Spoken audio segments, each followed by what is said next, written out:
ያልታበሱ እንባዎች ከአሰፋ በቀለ በኢትዮጵያ ከፈለኝ ክፍል 4። ሳትታሰብ የተገኘችው ትርፌ በጋሻው ለብዙዎች ያልታሰበ ደስታ አስገኝታለች። ከሁሉም በላይ ያስቻለው ተመችቶታል። ቤቱ ተዘግቶ አይውልም፣ አይዝረከረክም፣ አይመሰቃቀልም። ትርፌ ሽክፍ አድርጋ ይዘዋለች። የሆቴል ምግብ ትቶ ቤት ውስጥ መመገብ ጀምሯል። አንጻራዊ የሆነ የመንፈስ መረጋጋትም አግኝቷል። በልሁና መርድ እንኳን እንደ ወትሮ ፍራሽ በማንጠፍ ከሰል በማያያዝና ሻይ ወይም ቡና በማፍላት ተራ መጨቃጨቃቸውን ትተዋል። ጫታቸውን ብቻ ገዝተው በተነጠፈና በተበጃጀ ፍራሽ ላይ እግራቸውን መዘርጋት ነው። ቀሪውን ስራ ትርፌ ታቀላጥፈው ይዛለች። የትርፌ ባስቻለው ቤት ተመልሳ መግባት ለሔዋንም የጸጋ ያህል ሆኗታል። ሔዋን የ12ኛ ክፍል መልቀቂያ ፈተና ከወሰደች በኋላ በወቅቱ ግዳጅ በነበረው የመሰረተ ትምህርት ዘመቻ ስራ በመጀመሯ በከፊልም ቢሆን ከሸዋዬ ቁጥጥር ውጭ ሆናለች። አጋጣሚ ሆኖ የተመደበችው ደግሞ በዚያው በዲላ ከተማ በ08 ቀበሌ ውስጥ በመሆኑ ከቤት ወደ ስራ ከስራ ወደ ቤት የምትመላለሰው ባስቻለው ቤት በር ላይ ነው። እናም ስታልፍ ስታገድም ጎራ ትልበታለች። ትርፌ ስላለች ዘወትር ክፍት ነውና አትቸገርም። ይህ ሁኔታ በእሷና በትርፌ መካከል ያለውን ግንኙነት ይበልጥ አጠናክሮት መነፋፈቅን ጀምረዋል። አንድ ቀን ደግሞ ሁለቱ ለረጅም ሰዓት አብሮ የሚያቆይ አጋጣሚ ተፈጠረ። የግንቦት ወር መጨረሻ አካባቢ ነው። ሔዋን መሰረተ ትምህርት በምታስተምርበት ጣቢያ አካባቢ አንዲት ሴት ሞተው በለቅሶ ምክንያት በዕለቱ ማስተማር እንደማትችል ከጣቢያ ኃላፊ ይነገራታል። ከጠዋቱ 3 ሰዓት አካባቢ ወደ ቤቷ ስትመለስ እግረ መንገዷን ወደ አስቻለው ቤት ጎራ ትላለች። ጊዜ ነበራትና ተረጋግታ ቁጭ በማለት ከትርፌ ጋር ጭውውት ይጀምራሉ። ሔዋን ባስቻለው አልጋ ላይ ትራስ ደገፍ ብላ፣ ትርፌ ደግሞ ባልጋው ትይዩ በተነጠፈችው ፍራሽ ላይ ሆና ፊት ለፊት እየተያዩ ይጨዋወታሉ። ትርፍዬ ስትል ጠራቻት ሔዋን። ውይይት አለም አገርሽ የት ነው? ውይይት አለምዬ በጣም ሩቅ ነው፣ ቢጠሩት እንኳን አይሰማም። ትርፌ የገጠር ኑሮዋ ባያጎሳቁላት ኖሮ ቀይና ስልክክ ያለች አይንና ጥርሶቿ እዩኝ የሚሉ መልከቀና የነበረች ልጅ ትመስላለች። ያም ሆኖ አሁን ወደ አስቻለው ቤት ከተመለሰች ወዲህ ወዘኗ እየተመለሰ መጥቷል። የት ቢሆን ነው ትርፍዬ ስትል ሔዋን ደግማ ጠየቀቻት። የትርፌኑን ለመና አየት ሰለል እያደረገች ወሎዬ ነኝ። ውይ ከዚያ እዚህ ድረስ እንዴት መጣሽ? ታሪኩ ብዙ ነው ታለም፣ ደግሞም ያሳዝናል። እንዴት ትርፍዬ? በቃ ያሳዝናል። ከመጣሽ ግን ምን ያህል ጊዜ ሆነሽ? ወደ 10 ዓመት ሊሆነኝ ነው። ውይ አለችና ሔዋን አሁንም ግን እንዴት መጣሽ ስትል ጠየቀቻት። ተጣጥዬ ማለት የወሎ ድርቅ ሲባል ሰምተሽ ታውቂያለሽ? አዎ፣ በድርቁ ዘመን እኔ ሕፃን ልጅ ነበርኩ። የተወለድኩትም ውጫሌ የሚባል ቦታ ነው። ያኔ በድርቁ ጊዜ በአገር ላይ የሚበላም የሚጠጣም ጠፋ። ያገሩ ሰው ሁሉ ተነቅሎ ተሰደደ። አባቴ በድርቁ ምክንያት ቀደም ብሎ ሞቶ ስለነበር እኔና እናቴም ህዝቡ ሲሰደድ አብረን ተሰደድን። ወደዚህ ወደ ሲዳሞ አይደለም፣ ደሴ ወደሚባል ከተማ ነው። ታዲያ እዚያ የሚበላና የሚጠጣ አገኛችሁ? ሄይ ታለም ምን ይገኛል ብለሽ? ጣጣው ብዙ ነበር አለችና ትርፌ አሁንም በትካዜ ባህር ውስጥ ገባች። ያን በልጅነት አይምሯ የተቀረጸ የረሃብ ሁኔታ የቻለችውን ያህል ለማስታወስ ትሞክር ጀመር። ትርፌ በዚያን ጊዜ ገና የ6 ወይም የ7 ዓመት ሕፃን ልጅ ስለነበረች ሁሉ ነገር አታውቀውም እንጂ ሁኔታው እጅጉን አሳዛኝ ነበር። አዎ እንደ ሰው ጨክኗል የወሎ ሰማይ። ከዝናብ ሰጪ ደመናዎች ጋር ላይ ታረቅ የተጣላ ይመስል ቁልጭ ጥርት እንዳለ ድፍን 3 ዓመታት አለፉ። ፀሐይና ጨረቃ ለአንዴ እንኳን በደመና ውስጥ ብቅ ጥልቅ እያሉ ያየውሽ ጨዋታ ሳይጫወቱ በጠራው ሰማይ ላይ ተንቀለቀሉበት። በተለይ ፀሐይ በየቀኑ 12 ሰዓት ሙሉ እየነደደች የወሎ ምድር ታነደውና ታቃጥለው ጀመር። ወንዞች ነጠፉ፣ ሳር ቅጠሉ ደረቀ፣ ዛፎች ወደ ጭራሮነት ተቀየሩ። ቢመጣ ነፋስ ቢነሳ አቧራ ብቻ ሆነ። የወሎ ገበሬ የመጀመሪያውን የድርቅ ዓመት ቀድሞ የነበረውን ጥሪት ተጠቅሞ ሳይደናገጥ ተወጥቶት ነበር። የሁለተኛው ግን ወገቡን ሰበረው፣ 3ኛው ደግሞ ከስሩ ነቀለው። እንኳን ለራሱ ለሰንጋ ፈረሱ የእህል አይነት ይመርጥ እንዳልነበር ሁሉ እንኳን ያቀምሰው የሚቀምሰውን ማጣ። በሰጋር ፈረስ ይጋልብ የነበረው የወሎ መኳንንት፣ በሲናር በቅሎ ስትፈስ የነበረችው የወሎ ይዛዝርት ሁሉ እርካባቸው ወለቀ፣ ግስላቸው ተጠቀለለ። በቅሎና ፈረሶቻቸው የአውሬና የአዕዋፍ ሲሳይ ሆኑ። አጥንቶቻቸው ሜዳ ሙሉ ተረጨ። የረገመው ሳይታወቅ ወሎ ምጽአት ወረደበት። የረሃብ እሳት ያቃጥለው ጀመር። በቸነፈር ተመታ። በዚያን ጊዜ በዚያን ዘመን የወሎ ሕዝብ ምርጫው አንድ ብቻ ነበር፣ ስደት። አቅጣጫው ደግሞ ወደ ደሴ ከተማ። ይህም ምክንያት ነበረው። የወቅቱ ንጉሥ ለጉብኝት ደሴ ከተማ እንደሚገቡ ተወርቶ ነበር። እሳቸው ደግሞ በሄዱበት ሁሉ ለልጆች ከረሜላ በመርጨታቸው ብቻ የቸርነት ዝናን ያተረፉ ነበሩና የወሎ ረሃብተኛ ወደ ቸሩ ንጉሥ በመሄድ የልመና እጆቹን ለመዘርጋት ዳር ከዳር ተነጋግሮ ወደ ደሴ መጓዝ መትመም ጀመረ። ከሰሜን አቅጣጫ የራያና የእጁ ሕዝብ በረሃብ የመነመነ ሰውነቱን ባሮጌና በጥቅጣቂ ጨርቅ እየሸፈነ ሰንሰለት ሰርቶ ወደ ደሴ ሲተለተል የአምባሰል ተራሮች ቁልቁል እየተመለከቱ ይታዘቡ ነበር። ከምዕራብና ከሰሜን ምዕራብ አቅጣጫ የቦረና፣ የወሪ ህመኖ፣ የላስታና የወገልጤና ሕዝብ ተነቅንቆ ወደ ደሴ ሲጓዝ በመሃል እየደከመው በገራዶና በቦሩ ሜዳ ላይ ሲፈስ የጦሳ ተራራ መሃል ላይ ቆሞ ግራና ቀኝ የተመለከተ ያለቅስ ነበር።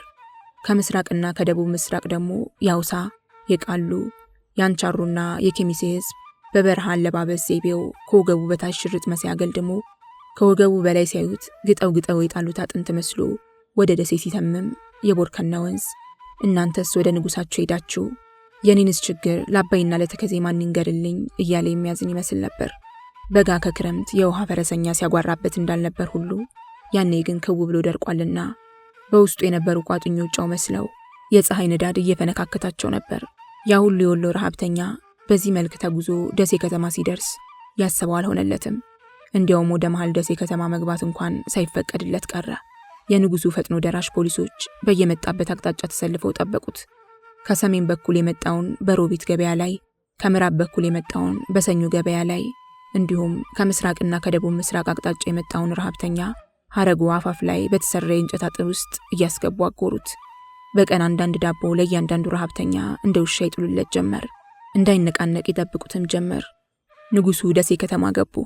ከጦሳ ተራራ በስተደቡብ ምስራቅ በኩል በምትገኝ ጎራ ላይ ተሰርቶ ከስፋቱና የገባ ቢገባበት በቀኝ የማይል ከመሆኑ የተነሳ አይጠየፍ ተብሎ በሚታወቀው አዳራሽ ውስጥ በተመቻቸ መድረክ ላይ በተዘጋጀ ዙፋናቸው ላይ ተሰየሙ።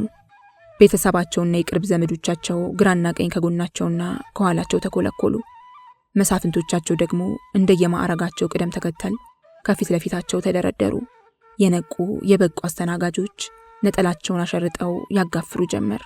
እየተበላ እየተጠጣ ይሸለል ይፎከር ጀመር። ምድር ቀውጢ ሆና የሚዘለልባትን ያህል እሷም ተንቀጠቀጠች። በዚህ ጊዜ ደሴ ከተማ ሁለት ተቃራኒ ትዕይንቶች በተመሳሳይ ሰዓት የሚከናወኑባት አንድ መድረክ ሆነች። በአንድ በኩል አፍንጫ የሚቆርጥ ቀይና አልጫ ወጥ፣ በተጨማሪ ጮማ እየተቆረጠ ከጠጅ እስከ ውስኪ እየተጠጣና ሻምፓኝ እየተረጨ በፈንጠዝያ ጮቤ የሚረገጥባት ምድራዊ ገነት። በሌላ በኩል ደግሞ የቀን ሐሩር እያቃጠለው የሌሊት ቁር እየጠበሰው እንደ ከብት በበረት ውስጥ ታጉሮ በረሃብ አለንጋ በመገረፍ ላይ ካለ ሕዝብ የስቃይ ጩኸት የሚሰማባት ሲኦል። ደሴ ከተማ አዘነች። ለኑሮ አመቺ ከመሆኗ የተነሳ እናት ከተማ ተብላ የምትታወቀው ደሴ እውነትም በሕዝቧ የስቃይ ጩኸት የእናትነት ወዳ ተንቦጫቦጨና እንደ ሰው አለቀሰች። የይጠየፉ ትዕይንት አስተላለቅም ሌላው የወቅቱ አስገራሚና አሳዛኝ ክስተት ነበር። ንጉሱ ባላምባራሱን ግራዝማች፣ ግራዝማቹን ቀኛዝማች፣ ቀኛዝማቹን ፊት አውራሪ፣ ፊት አውራሪውን ደጃዝማች፣ ደጃዝማቹን ራስ ወዘተ እያሉ ከሾሙና ከሸለሙ በኋላ በሚያደርጉት አጭር የመዝጊያ ንግግር መሃል የወሎን ረሃብ ጉዳይ አንስተው አንድ ነገር ሊሉ እንደሚችሉ ተጠብቀው ነበር። እሳቸው ግን ወይ ትንፍሽ። ይልቁንም ያኔ በማይጨው ጦርነት ጊዜ ተሸንፈው ወደ አዲስ አበባ በሚሸኙበት ወቅት የወሎ ሕዝብ እኛን ለጥየቃ አገርን ለጠላት ሰጥተህ ወዴት በማለት መንገድ ዘግቶ አላሳልፍ ብሏቸው የነበረ ከመሆኑም በላይ ጥሰው ለማለፍ ሲሞክሩ ተዋግቷቸውም እንደነበር በማስታወስ ሳይሆን አይቀርም ወሎን በደጉም በክፉም ቀን እናውቀዋለን በማለት ተሳልቀውበት ነበር። በማግስቱ ወደ ዙፋን ማዕከላቸው ወደ አዲስ አበባ የተመለሱት። ወሎ ተከዳ። አዎ ወሎ ምርቱን በጉድጓድ ዱቄቱን በጎተራ ይከት የነበረ በሩህሩህነቱና በቸርነቱ ይታወቅ የነበረው ወሎ አባ መስጠት ክፋትና ተንኮል ሸርና መቀኝነት የማያውቀው በገርነቱና በየዋህነቱ ታውቆ ወሎ መጀን እየተባለ ሲመጀንበት የሚኖር አገር ወሎ እንኳን አዛውንቱ እረኛው ትንቢት የሚናገርበት የነቢያት አገር ወሎ የግሸን ቀሳውስት እንዲሁም የላስታ የአንቻሮ ኢማሞች እንዲሁም የቃሎ አብሮ የሚኖሩበት የፍቅርና የመቻቻል አገር አብሮ የመኖር ተምሳሌት ወሎ ሰውም አምላኩም በአንድነት ከዱት። በመከራው ጊዜ ደራሻቶ የሰው ልጅ እንደ ቅጠል ረገፈ በረሃብ። ትርፌ ግን ይህን ሁሉ ሁኔታ በዝርዝር አታውቀውም። ግን ደግሞ የችግሩ ወላፈን ጠብሷት ነበርና የምታውቀውንና የምታስታውሰውን ያህል ለሔዋን ለማጫወት አስባ ከትካዚዋ ብንናለች። ምን መሰለሽ ታለምዬ ስትል ቀጠለች። እኔና እናቴ ከህዝቡ ጋር መተን ደሴ እንደደረስን ሮቢት በሚባል የገበያ ቦታ ላይ በእንጨት በታጠረ ግቢ ውስጥ እንድንገባ ተደረግን። ከዚያም ትንሽ ዳቦ በቀን አንዴ ታደለን ጀመር። እናቴ ግን ያችኑ የድርሻዋን ዳቦ ብዙ ጊዜ ለኔ ነበር የምትሰጠኝ። ለኔ በግል የምትደርሰኝን አታጠግብሽም በማለት አለችና ትርፌ እንባዋ ባይኗ ላይ አቀረረ። ንግግሯን ግን ቀጠለች። ከጥቂት ቀናት በኋላ ደግሞ እናቴ ደከመችና መላውስም እያቃታት ሄደ። አንድ ቀን ጠዋት ከእንቅልፌ ስነቃ እሷ ተኝታ ቀረችብኝ። በመሃል ዳቦ የሚያድሉት ሰዎች መጡና ለሷም ለኔም ትቀበልልኝ ዘንድ ልቀሰቅሳት በሞክር አልሰማለችኝ። ሰውነቷን ገፋ ገፋ ሳደርጋት መላ ሰውነቷ አብሮ ይነቃነቅ ጀመር። በጮህ ስጠራት የሰማ አንድ ሰው ጠጋ ብሎ እናቴን ካያት በኋላ በቃ ተያት እሷ ተገላግላለች አለኝ። ለካስ እናቴ ሞታ ኖሯል አለችና ትርፌ ድንገት እማዬ ብላ መጮህ ጀመረች። ሔዋን በስካውን የትርፌ አተራረክና ባይኗን በማቅረር ምክንያት አንጀቷ እየተላወሰና እሷንም እንባንባ ሲላት እንደነበረ ሁሉ እንደገና ስትጮህባት ድንግጥ ብላ ካልጋው ላይ ተስፈንጥራ ተነሳችና ወደ ትርፌ እየተራመደች ታይ ትርፍዬ አለቻት። ነገር ግን በልመኑ አልገፋችበትም። ሔዋን ራሷ የእናት ነገር ጥነዋ ነውና በትርፌ እናት ላይ የደረሰ ሁሉ ልክ በሷም እናት ላይ የደረሰ ያህል ተሰምቷት የትርፌን አንገት ንቅ አድርጋ ይዛ አብሮ ይላቀሱ ጀመር። ትንሽ ቆይተው ተላቀቁ። ሔዋን በትርፌ አጠገብ ቁጭ ብላ ልታጽናናት ሞከረች። ትርፌ ግን እንባዋን እያፈሰሰች ትረካዋን ቀጠለች። ከዚያ በኋላ ታለምዬ ምን ሆነልሽ መሰለሽ? ረፋዱ ላይ አንድ መኪና መጣ። የእናቴን አስክሬን ጭነው ወሰዱት። እኔም ያለ እናት ቀረሁ። ከጥቂት ቀናት በኋላ ከዚያ ግቢ አውጥተው ወሰዱኝ። የሄድኩበት ቦታ ብዙ ህፃናቶች ነበሩ።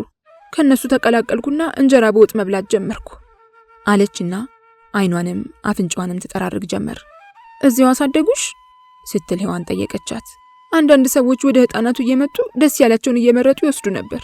እኔም በዛ ቦታ ላይ ጥቂት እንደቆየሁ አንድ ቀን አንዲት ሴትዮ መጣችና በልጆቹ መሃል ስትዘዋወር ቆይታ ወደ እኔ ጋር ስትደርስ ይችል ልውሰዳት በማለት ህፃናት ጠባቂዎቹን ጠየቀቻቸው። ፈቀዱላትና ወደ ቤቷ ወሰደችኝ። እሷ ዘንድ ለ5 ዓመታት ቆየሁ።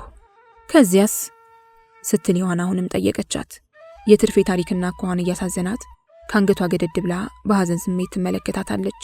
ከዚያ በኋላ ደግሞ ተማሪዎች በጠበጡ፣ እየተገደሉም በየመንገዱ ተዘርረው መዋል ጀመሩ አለች ትርፌ የወቅቱን የተማሪዎች የተቃውሞ ንቅናቄና የተፈጸመባቸውን የጭካኔ ግድያ በራሷ አመለካከትና ግንዛቤ መጠን ስትገልጸው። ከተማሪዎች ጋር አንዳንድ ሰው እየተጃፈለ ይገደል ስለነበር አንድ ቀን የዚያች ታሳድገኝ የነበረችው ሴትዮ ባለቤትም ሞቶ ተገኘ። የዚያች ሴትዮ ሕይወት እዚህ ዲላ ውስጥ ትኖር ኖሯል። ለለቅሶ መታ ደሴ ሰነበተች። ካሳዳጊ ጋር ተመካክሮ ኖሮ ስትመለስ ተነሽ እንሂድ ብላ እዚህ ዲላ ይዛ መጣችና የቤት ሰራተኛዋ አደረገችኝ አለች ትርፌ አሁንም እንባ እየተናነቃት። አይዞሽ ትርፌ አለቻት ሔዋን የትርፌ ሁኔታና ታሪክ ያሳዘናት። ትርፌ ትረካዋን ቀጠለች። በዚህ ሁኔታ ጥቂት ዓመታት ከቆየሁ በኋላ እኔም አደግኩ መሰለኝ። የሴትየዋ አባል ባለፍኩ ባገደምኩ ቁጥር ይጎነትለኝ ጀመር። አንድ ቀን ደግሞ ሲተናነቀኝ ባለቤቱ ደረሰችና አየችው። ከዚያም እኔን አስወጥታ በአንድ ሆቴል ቤት ውስጥ በእንጀራ ጋጋሪነት አስቀጠረችኝ። ከጋሽ አስቻለውም ጋር የተዋወቅኩት እዚያው ሆቴል ውስጥ ስሰራ ነው። ጠባዩ ጥሩ ስለሆነ ወደው ነበር። እሱም እኔን እንደ ገረድ ሳይቆጥረኝ በትትና ነበር የሚያነጋግረኝ። በዚያ ቤት ትንሽ እንደሰራሁ አሁንም ካሰሪዬ ጋር ሳልስማማ ቀረውና ወጣሁ። ጋሽ አስቻለውን ስራ እንዲያስገባኝ ጠየቅኩት። እሺ ፈልግልሻለሁ ብሎ ዋላ አድር ካለ በኋላ እኔ ጋር ብትሆኝስ አለኝ። ምን ገዶኝ አልኩት። በቃ በተነጋገርን ከሁለተኛው ቀን ጀምሮ ከጋሽ አስቻለው ጋር መኖር ጀመርኩ።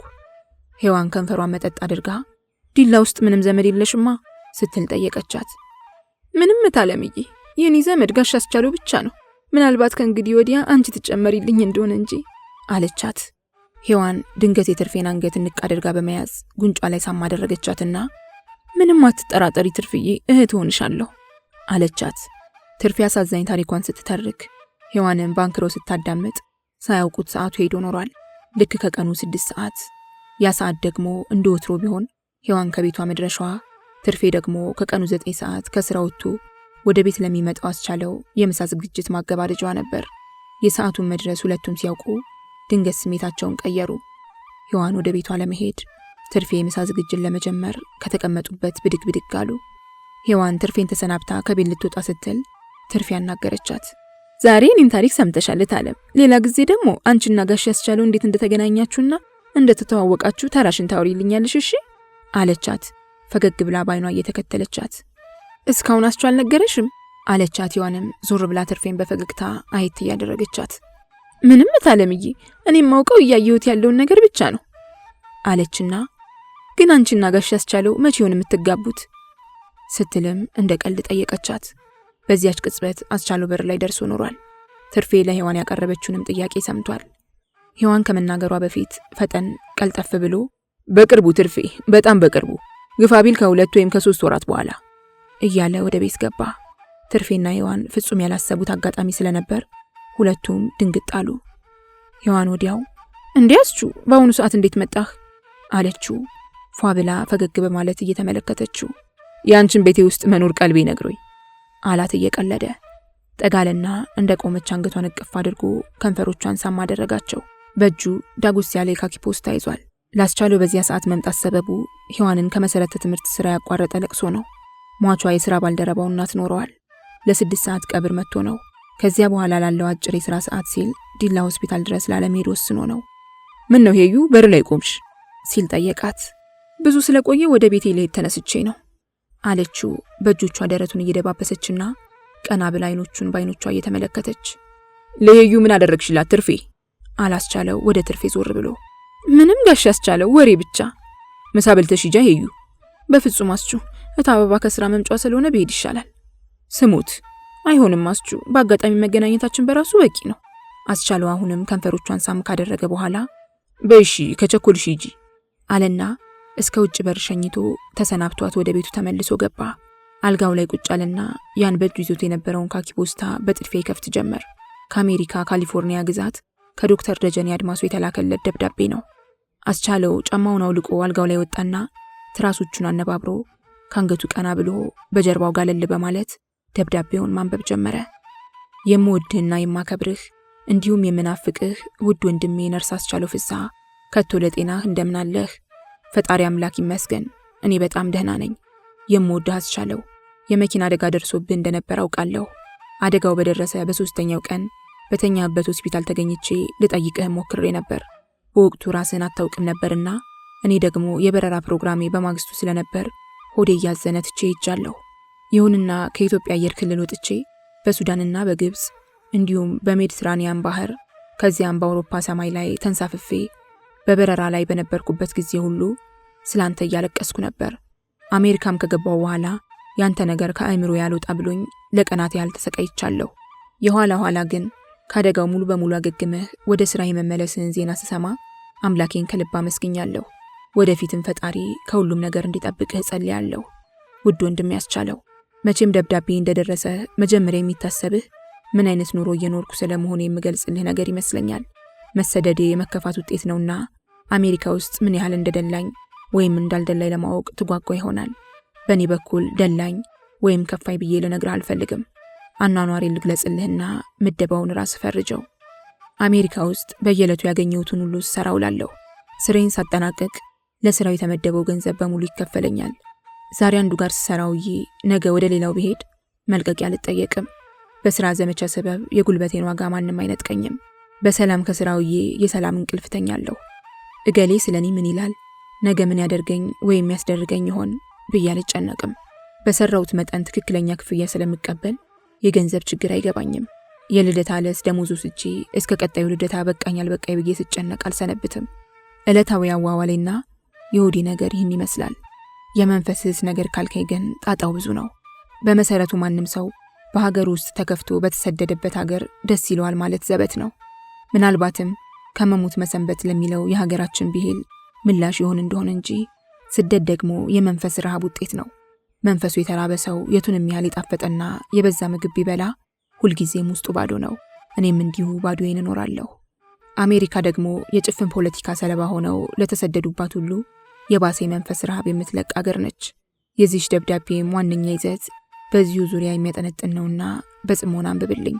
በዚያ ውስጤንም ትረዳዋለህ። አየህ አስቻለው፣ አሜሪካኖች ወደ ስልጣን ሲወጡ መንገዳቸው በህዝብ መሃል ነው። ለስልጣን የሚደረግ ትልቅ ጦርነት አለ። መሳሪያው ግን መድፍና መትረየስ አይደለም። የጠራና የነጠረ ሐሳብ፣ በሩቅ የሚታይ ራዕይ፣ ከራዕዩ ጫፍ የሚደርስ የፖለቲካ አመለካከትና አሰራር ቅደም ተከተል ወይም ፕሮግራም እንጂ ባሩዳቸው የሰላ ምላስና ርዕቱ አንደበት ነው። የጦርነቱ ቦታ ክብ ጠረጴዛ ነው። የውጊያ ወረዳዎች እልፍ አእላፍ የሚይዙ ሰፋፊ አዳራሾች ናቸው።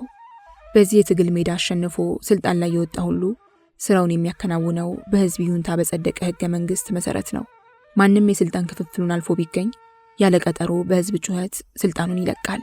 ስለሆነም አሜሪካ ባለስልጣን ህዝብን ፈርቶ የሚኖርባት እንጂ ህዝብ ባለስልጣንን እየፈራ የሚኖርባት ሀገር አይደለችም። እንዴት ደስ የምትል ሀገር መሰለችህ። የምወድህ አስቻለው፣ እዚህ አሜሪካ ውስጥ ባገኘሁት ብርሃን የሀገሬን ጨለማ አሻግሬ ሳየው አቤት ማስፈራቱ፣ አቤት ማስጠላቱ፣ አቤት ማስጨነቁ። የመንፈስ ረሃብ የሚለቅብኝም ይህ ሁኔታ ነው። በእውነት ያንቀጠቅጣል፣ በእውነት ይዘገንናል፣ በእውነት ያንገፈግፋል። የዚህ ሁሉ ድምር ውጤት እንቅልፍ እያሳጣ እኔንም ሁልጊዜ ያስለቅሰኛል። የሀገራችን አምባገነኖች ከየትም ይነሱ፣ በየትም ይምጡ፣ መቼ የሚድረሱ ነገር ግን አንድ የጋራ መለያ ባህሪ ያላቸው። ይህም በፊት ለፊት በህዝባቸው ስም እየማሉ በስውር ግን የገዛ ህዝባቸውን በጠላትነት የመፈረጅ መሰሪነታቸው ነው። መሰረታዊ ምክንያቱ ደግሞ ስልጣን ላይ የሚወጡት በኃይል እንጂ የህዝብ ይሁንታ አግኝተው ስላልሆነ ነው። ግን ደግሞ ስልጣኑን ይፈልጉታል። በደሃ ሀገር ስልጣን የሀብት ምንጭ ነውና ከያዙትም በኋላ ሙጭኝ ይሉበታል። ይቆዩበት ዘንድ ጠላታችን የሚሉትን ህዝብ ያተረማምሱታል። ቢያንስ በሁለት አንዳንዴም ከዚያ በላይ በሆነ አመዳደብ ይከፋፍሉታል። አንዱን ወገን ወዳጅ አድርገው ሌላውን በጠላትነት ይፈርጁታል። የጠሉትን ወገን የተለያየ ስም እየለጠፉ ይበልጥ እንዲጠላ አውርተው ያስወሩበታል። በዚህም የጠላታቸውን የእርስ በርስ ጠላትነት ይፈጥራሉ። ህዝብና ህዝብ የጎሪጥ እንዲተያይ ያደርጉና ጥላቻና ጥርጣሬን ያነግሱበታል። በዚህ ጊዜ የራሳቸውን የስልጣን ኮርቻ ያደላድላሉ። የችሎታ ሳይሆን የብልጥነት አካሄድ። በመሰረቱ የግጭቶች ሁሉ፣ የጦርነቶች ሁሉ፣ የቅራኔዎች ሁሉ መሰረታዊ ምክንያት ኢኮኖሚ ነው። በሌላ አነጋገር ጥቅም። ፖለቲካ የሚባለው ነገር የዚሁ ፍላጎት ልጣጭ ነው። በተለይ እንደ ኢትዮጵያ ባሉ ድሃ ሀገሮች አምባገነኖች ከስልጣን ላይ የሚወጡት ይህንኑ ኢኮኖሚያዊ ጥቅም ለመቆጣጠር ነው። ሁሉን ነገር በመዳፋቸው ውስጥ ማስገባት የአምባገነኖች ልዩ ባህሪ ነውና በዚያ አያበቁም። የስልጣን ጊዜያቸው እስከ መቼ ድረስ መሆኑን በውል ስለማያውቁት ክፉ ቀን ቢመጣ እያሉ በተለያየ መንገድ መዘጋጀት ይጀምራሉ። ልጆቻቸውን ያበሏቸውን ብርቱካን እያስመሰሉ ካሳደጉ በኋላ ወደ ምዕራባውያን ሀገሮች እየላኩ ምርጥና ድንቅ በሆኑ የትምህርት ተቋማት በማስተማር በሙያ ክህሎት ያስታጥቃሉ። የሀገር አንጡራ ሀብት እያሟጠጡ በመዝረፍ በራሳቸውና በልጆቻቸው ስም በውጭ ባንኮች ያስቀምጣሉ። የምወድህ አስቻለው፣ እውነት እልሃለሁ በዚህ ዙሪያ ባሰብኩና ባሰላሰልኩ ቁጥር በአንድ ወይም በሌላ መንገድ ተጉዞ የሚመጣ ታላቅ ሀገራዊ አደጋ ወለል ብሎ ይታየኛል።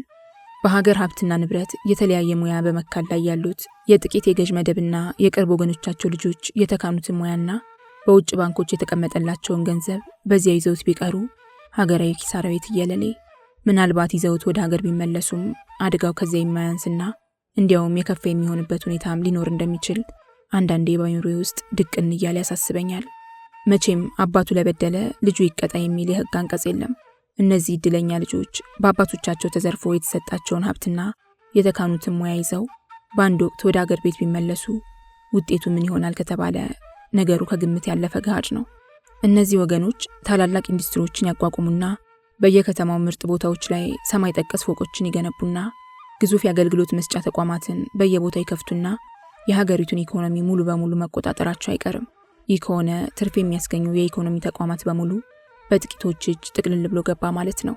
የዚህ ውጤት በአንድ ሀገር ውስጥ ሁለት የተራራቁ መደቦችን መፍጠሩ አይቀርም። በአንድ በኩል ሁሉን ነገር በእጃቸው ካስገቡ ወገኖች የሚመሰረት ፖለቲካ ፈጠር የከበርቴ መደብ፣ በሌላ በኩል ደግሞ ሁሉን ነገር ተነጥቆ ያጣ የነጣ ከእልፍ አላፍ የሚመሰረት የድሃ መደብ። የምፈራው አደጋ ከዚህ ይመነጫል። ከጥቂት ወገኖች የተውጣጣው ፖለቲካ ፈጠር የከበርቴ መደብ አይኑ እያየ ጆሮ እየሰማ ደሙን የተመጠጠ ስጋውን የተጋጠ ድሃ ህዝብ አብረው ከሚኖሩበት ሀገር ይልቅ አይጥና ድመት በአንድ ላይ በሚያድሩበት ቦታ ውስጥ የተሻለ ሰላም አለ። ኋለኞቹ አንዱ በሌላው ተበልቶ በይ ወገን ተጠቃሚ ይሆናል። የፊተኞቹ ጣፈንታ ግን ከዚሁ በእጅግ ይለያል። ከበርቴዎቹም በእጃቸው ያስገቡትን ገንዘብ ከየት እንዳመጡት ልባቸው ያውቃልና ድሃውን መዘረፉንና መነጠቁን ፍጹም አይረሳምና በሰላም ጊዜ እንኳን ቢሆን በእነዚህ ሁለት ወገኖች መካከል እውነተኛ ሰላም ሊኖር አይችልም። ሁልጊዜ ተጣድፎ ኑሮ ነው። ድሃ ጊዜ በመጠበቅ ሀብታም በመሸማቀቅ። ምናልባት በአንድ ወቅት ተፈጥሮ የሚከዳና የሚላስ የሚቀመስ ጠፍቶ ድሃ ጦሙን ያደረለት ሊፈጠር የሚችለውን አደጋ ማን ይመልሰው ይሆን? እኔ እንደሚታየኝ የአደጋ የተከሰተ እንደሆን የሚጠፋ ነገር ሁሉ ሳያልቅ የሚያጠፉ እጆች ያቆሙ አይመስለኝም። በእርግጥም ይህ አይነቱ አደጋ ከተፈጠረ ሀገራችን ኢትዮጵያ ቢያንስ አንድ የጨለማ ዘመን ታሪክ አስመዝግባ ማለፍ ግድ የሚላት መስሎ እየታየኝ በእውነት ስቅስቅ ብዬ አለቅሳለሁ። ለነገሩም አንድ ሀገር ለተራዘመ ጊዜ በአምባገነኖች የጭቆና ቀንበር ስር ወድቃ ከቆየች መጨረሻዋ ጥፋትና ውድቀት ሊሆን እንደሚችል ከማን ሊሰወር? በእርግጥ ይህን መሰሉ አደጋ በሀገሩ ላይ ይደርስ ዘንድ ምናልባት እኔ ከሞትኩ ሰርዶ ይብቀል እንዳለችው እንስሳ ማስተዋል ከጎደላቸው አምባገነኖች ይጠበቅ እንደሆነ እንጂ ማንም ጤነኛ አእምሮ ያለው ኢትዮጵያዊ የሚፈልገው አይደለም። ዳሩ ግን ቁም ነገሩ ያለመፈለጉ ብቻ አልነበረም። ችግሩ እንዳይፈጠር ቁርጠኛ አቋም መውሰድን ይጠይቃል እንጂ መፍትሄው ደግሞ የችግሩን ምንጭ ጠንቅቆ ከማወቅ ይጀምራል። ችግሮቻችን አምባገነኖች ናቸው። መፍትሄውም አምባገነኖችን ከህዝብ ትከሻ ላይ አሽቀንጥሮ መጣል ነው። መሳሪያው ደግሞ የተቀናጀ ህዝባዊ አመጽ ብቻ። ውድ ወንድም ያስቻለው፣ አመጽ ሲባል ለብዙዎቻችን የሚገባን ጠመንጃን አንስቶ ጫካ መግባት ብቻ ነው። ለኔ ግን የአመጽ ትርጉም ይህ ብቻ አይደለም። በአሁኑ ሰዓት በየሀገራችን ዳርና ዳር የሚጎሰሙ የጦርነት ነጋሪቶችም ሀገራችንንና ህዝባችንን ነጻ አውጥተው የሰላም ድባብ ይጥላሉ ብዬ ተስፋ አላደርግም። ቀድሞ ነገር ከጠመንጃ ፈሙዝ የተገኘ ነጻነት ያለ ሳሙና የታጠበ ጨርቅ ነው። ለጊዜው ጠረኑ ይቀየር እንደሆነ እንጂ እድፉ ግን የማይለቅ ውሎ አድሮ የሚሸት ሲሰነብት የሚከረፋ። የጠመንጃ ነጻነት ሌላም ችግር አለው። በመሰረቱ ድሉ የኃይል እንጂ የሐሳብና የአመለካከት ብልጫ አይደለም። የድሉ ባለቤቶች ጦረኞች እንጂ ህዝቡ አይደለም። ጦረኞች በጫካ ውስጥ ቆይታቸው የሚማሩት የውጊያ ስልት እንጂ የአመራር ጥበብ አይደለም። ቢያሸንፉ እንኳን ስልጣን ሊይዙ ግራ መጋባታቸው አይቀርም። በዚህ ውጤት ፍትህ ይጓደላል፣ ህዝብም ይማረራል። ለውጥ በመፈለግ ስሜት ህዝቡ ድንገት ነቅነቅ ያለ እንደሆነ የድሉ ባለቤቶች ያኔ ጫካ ውስጥ ሳሉ ተነስ ለነጻነትህ እንዳላሉት ሁሉ በኋላ ግን እረፍ ለህይወትህ ቢሉትስ? ይህም ሌላ ብልሽት። ጦረኞች ከጫካ እስከ ቤተ መንግስት እስኪደርሱ ድረስ እያንዳንዱ እርምጃቸው በደም የጨቀየ ነው። እየሞቱ ቢሆንም ይበልጥ እየገደሉ ነው የሚመጡት። በዚህ ምክንያት በቀልን ይፈራሉና ስልጣን ከያዙም በኋላ ጠመንጃቸውን አይጥሉም። ጠመንጃ ተሸክመው በሰነበቱ ቁጥር በዚያው ልክ ልባቸውም ይደነቁራል። ደንቆሮ ደግሞ የራሱን እንጂ የሰውን አይሰማም። ኃይለኛ የህዝብ ጩኸት ቢያወካቸው እንኳን ጸጥ ማሰኛቸው ያው ጠመንጃ ነው። ከምንም በላይ እሱን የመጠቀም ልምድ አካብተዋልና። ሌላም አይቀሬ ችግር አለ። ጦረኞች ከጫካ ውስጥ ከጠመንጃ በቀር ሌላ ምንም ነገር ይዘው አይመጡም። ስልጣን ከያዙ በኋላ ግን መክበራቸውም አይቀርም። ፖለቲከኛ ከበረ ከተባለ ነግዶ አተረፈ ወይም አርሶ አመረተ ሊባል አይችልም። የሀብት ምንጫቸው ያው የሀገርና የህዝብ ሀብትና ንብረት ነው። ታዲያ ሀገርና ህዝብ ከጠመንጃ ነጻነት ምን ያተርፋሉ? ወደ እውነተኛ ፍትህና ነጻነት የሚያመራው መንገድ ግን ወዲህ ነው። የተቀናጀና የተባበረ ህዝባዊ አመጽ፣ በእያንዳንዱ የነጻነት ቀናኢ ስሜት ውስጥ የሚፈጠር የልብ አመጽ። በእውነት ለሃለው አስቻለው፣ የእያንዳንዱ ሰው ነጻነት በራሱ ልብ ውስጥ በሚፈጠር የአመጽ ስሜት ውስጥ ትጸነሳለች። ጥይትን ጫካ ውስጥ የመሸገ ማንም ፈሪ ሊተኩሳት ይችላል። ነገር ግን ክብርና ነጻነቱን ለሚሻ እውነተኛ ጀግና ሁሉ ያለምንም ወጪ ደጋግሞ የሚተኩሳት ግፈኞችን መርዞና የምታቃጥል አንድ ጥይት በገዛ አንደበቱ ውስጥ አለች። እምቢ አሻፈረኝ የምትሰኝ የአመጽ ቃል። የሀገራችን ህዝብ መሰረታዊ ችግር የሚያስፈራ ነገር በሌለበት መፍራት ነው። እንዲሁም አድርባይነትና በሌላው ትከሻ ላይ ነጻነትን የማግኘት አጓጉል ምኞት ነው። ይህ ሁሉ እንዳልጠቀመ ከኛ ከኢትዮጵያዊ የተሻለ ምስክር የለም። የሰው ልጅ የወደፊት ችግሩ ዛሬ ላይ ሆኖ በሚያስበውና በሚፈጽመው ተግባር ውስጥ ይፈጠራል። የዛሬው ዝምታችን የወደፊት ዋይታችንን ከማስከተሉ በፊት ሁላችንም በየፊናችን መንቀሳቀስ ይጠበቅብናል። ራሳችን ያመጣነውን የፍርሃት የአድርባይነትና ነጻነትን ከሌሎች የመጠበቅ በሽታ ራሳችን ፈውሰን በአምባገነኖችና አቀንቃኞቻቸው ላይ ፈጥነን ልናምጽ ይገባል። አዎ ፍጥነት። ቀድሞስ ቢሆን እየተከፋ የማያምጽ ልብ ምንድን ነው? እያረረ እየተከነ የማይቆርጥ አንጀትስ ምንድን ነው? እያወቀስ የማይወስን አይምሮ ምንድን ነው? አንዲት ሀገር ታላቅ ለመሆን ታላቅ ህዝብ ሊኖራት ይገባል። ታላላቅ መሪዎች ከታላቅ ህዝብ መሃል ይወጣሉ እንጂ በራሳቸው ታላቅ ህዝብ መፍጠር ከቶ አይቻላቸውም። የህዝብ ታላቅነት መለኪያ ደግሞ ለራሱ ክብርና ነጻነት እንዲሁም ሀገሩ የምትጠይቀው መስዋዕትነት ሁሉ ለመክፈል ያለው ዝግጁነት ነው። መስዋዕትነትን ሲሸሹ የሚጓዙበት መንገድ ሁሉ የሚያደርሰው ከውርደት ጫፍ ነው። በሁሉ ነገር እጅ ሰጥቶ አንገቱን ከደፋ ህዝብ መሃል የሚወጡ መሪዎችም ከራሱ ከህዝብ የባሱ ናቸው። ቢያስቡ ለሆዳቸው፣ ቢጨነቁ ለስልጣናቸው። ያኔ ህዝብም ሀገርም ወደታች፣ ጅው ጭልጥ ወደ ገደል፣ እልም ስምጥ ወደ አረንቋ። ሀገራችን ታላቅ ነበረች። ታላቅ ህዝብና ታላላቅ መሪዎችም ነበሯት። ዝናዋ በዓለም ዙሪያ ሲሰማ ኖሯል። ዛሬማ መልሱ በእያንዳንዱ ኢትዮጵያዊ ልብ ውስጥ ይገኛል። ስጋት፣ ፍርሃት፣ ጭንቀት። የታላቅነት ዝናና ታሪክ ያለው ህዝብ ወደ ታላቅነቱ ለመመለስ አቋራጩ መንገድ እያንዳንዱ ዜጋ የየራሱን ልብ እየመረመረ ወደ ህሊናው መመለስና አይምሮውን ከፍቶ አይኑን ገልጦ ማየት መቻል ነው። ምንም ሳይቆይ የውርደቱን መንስኤዎች ያገኛቸዋል። ከአምባገነኖች ይበልጥ በእነሱ ዙሪያ ተሰልፈው የሚያጨበጭቡ ሆዳደር ሽማምንቶችንና ፍርፋሪ ናፋቂ ጆሮ አደሮች ናቸው። የእነዚህ አይነቶቹ ሰዎች በየትኛውም ጊዜና ሀገር ውስጥ አይጠፉም። በሀገራችንማ እንደ አሸን ፈልተዋል። እንዲያውም አምባገነኖች በህዝብ ጫንቃ ላይ እንዲፈናጠጡ መውጫ እርካቢ የሆኗቸው እነሱ ናቸው። ስብዕናቸው በጥቂት ሐረጎች ይገለጻል። ራሳቸውን የከዱ ህሊና ቢሶች፣ የሚበሉትን እንጂ የሚሰሩትን የማያውቁ አሳማዎች፣ እንኳን ለሰው ሊያስረዱ ለራሳቸውን ባልገባቸው የአምባገነኖች ፍልስፍና ህዝቡን ለማደንቆር የሚጮሁ ጥሩምባዎች ናቸው። ህዝባዊ የልብ አመፅም በዚህ ጊዜና በእነዚህ ሰዎች ላይ ሊጀመር ይገባል። በአምባገነኖች ጉዳይ ፈጻሚዎች ላይ የሚደረግ የህዝብ አመፅ ውጤቱ ፈጣን ነው። እነዚህ ወገኖች ቀድሞም ቢሆን ለወዳቸው ሲሉ እንጂ አምነውበት ስላልሆነ የአመፅ እሳት አይችሉም። ወዲያውኑ ይሸሻሉ። ውለው ሳያድሩ መንገዳቸውን ይቀይራሉ። ራሳቸውን ከአደጋ ለማዳን ሲሉ ፈጥነው ወደ ህዝብ ይቀላቀላሉ። ህዝባዊ አመፅ በባህሪው የሰደድ እሳት ነው። ትንንሾቹን አቃጥሎ በመካከለኞቹ ላይ በመረማመድ ከታላላቆቹ ወዳደር ሹማምንቶች ጋር ለመድረስ ጊዜ አይፈጅበትም። እነሱም ቢሆኑ እግሮቻቸው መቆራረጣቸውን ሲያውቁ ይንበረከካሉ። ሳይውሉ ሳያድሩ ልባቸው ይርዳል፣ ይሸበራሉ። ምርጫቸው አንድ ወይም ሁለት ብቻ ነው። ሀገር ጥሎ መሸሽ አሊያም ይቅርታ ጠይቀው ከህዝባቸው መቀላቀል። ከሁለቱም ካልሆኑ ከአባይ ገባ ድንጋይ ሆነ ይቀራሉ። ከዚያ በኋላ ከአውራ ገዢዎች ጋር ፍልሚያ አያስፈልግም። ስር የሌላቸው ዛፎች ይሆናሉ፣ በንፋስ ይወድቃሉ። የቆሙበት የፖለቲካ ማማ ይደረመሳል፣ ይሰምጣሉ፣ ብትን ይላሉ። ቢፈልጓቸው እንኳን አይገኙም፣ በቃ የሉም። በዚህ አይነት የህዝብ አመፅ የተገኘ ነጻነት ድሉ በአስተማማኝ ህዝብ ነው። መሪዎቹንም በራሱ ምርጫ ይወስናል። እነሱም ከልቡ ይወጣሉና የልቡን ያደርሱለታል። ያኔ ጉዞ ሁሉ ወደፊት፣ መንገዱም ሁሉ ቀና ይሆናል። ኢትዮጵያም የሁሉም ዜጎቿ ትሆናለች። እውነተኛዋ ኢትዮጵያም ትፈጠራለች። የተስፋዋ ምድር ኢትዮጵያ፣ የቃል ኪዳኗ ሀገር ኢትዮጵያ። ወንድም ያስቻለው፣ ስለ ሀገራችን ኢትዮጵያ ይችን ያክል ካልኩ፣ እስኪ ስላንተ ኑሮና ሁኔታ ጥቂት ልበልልህ።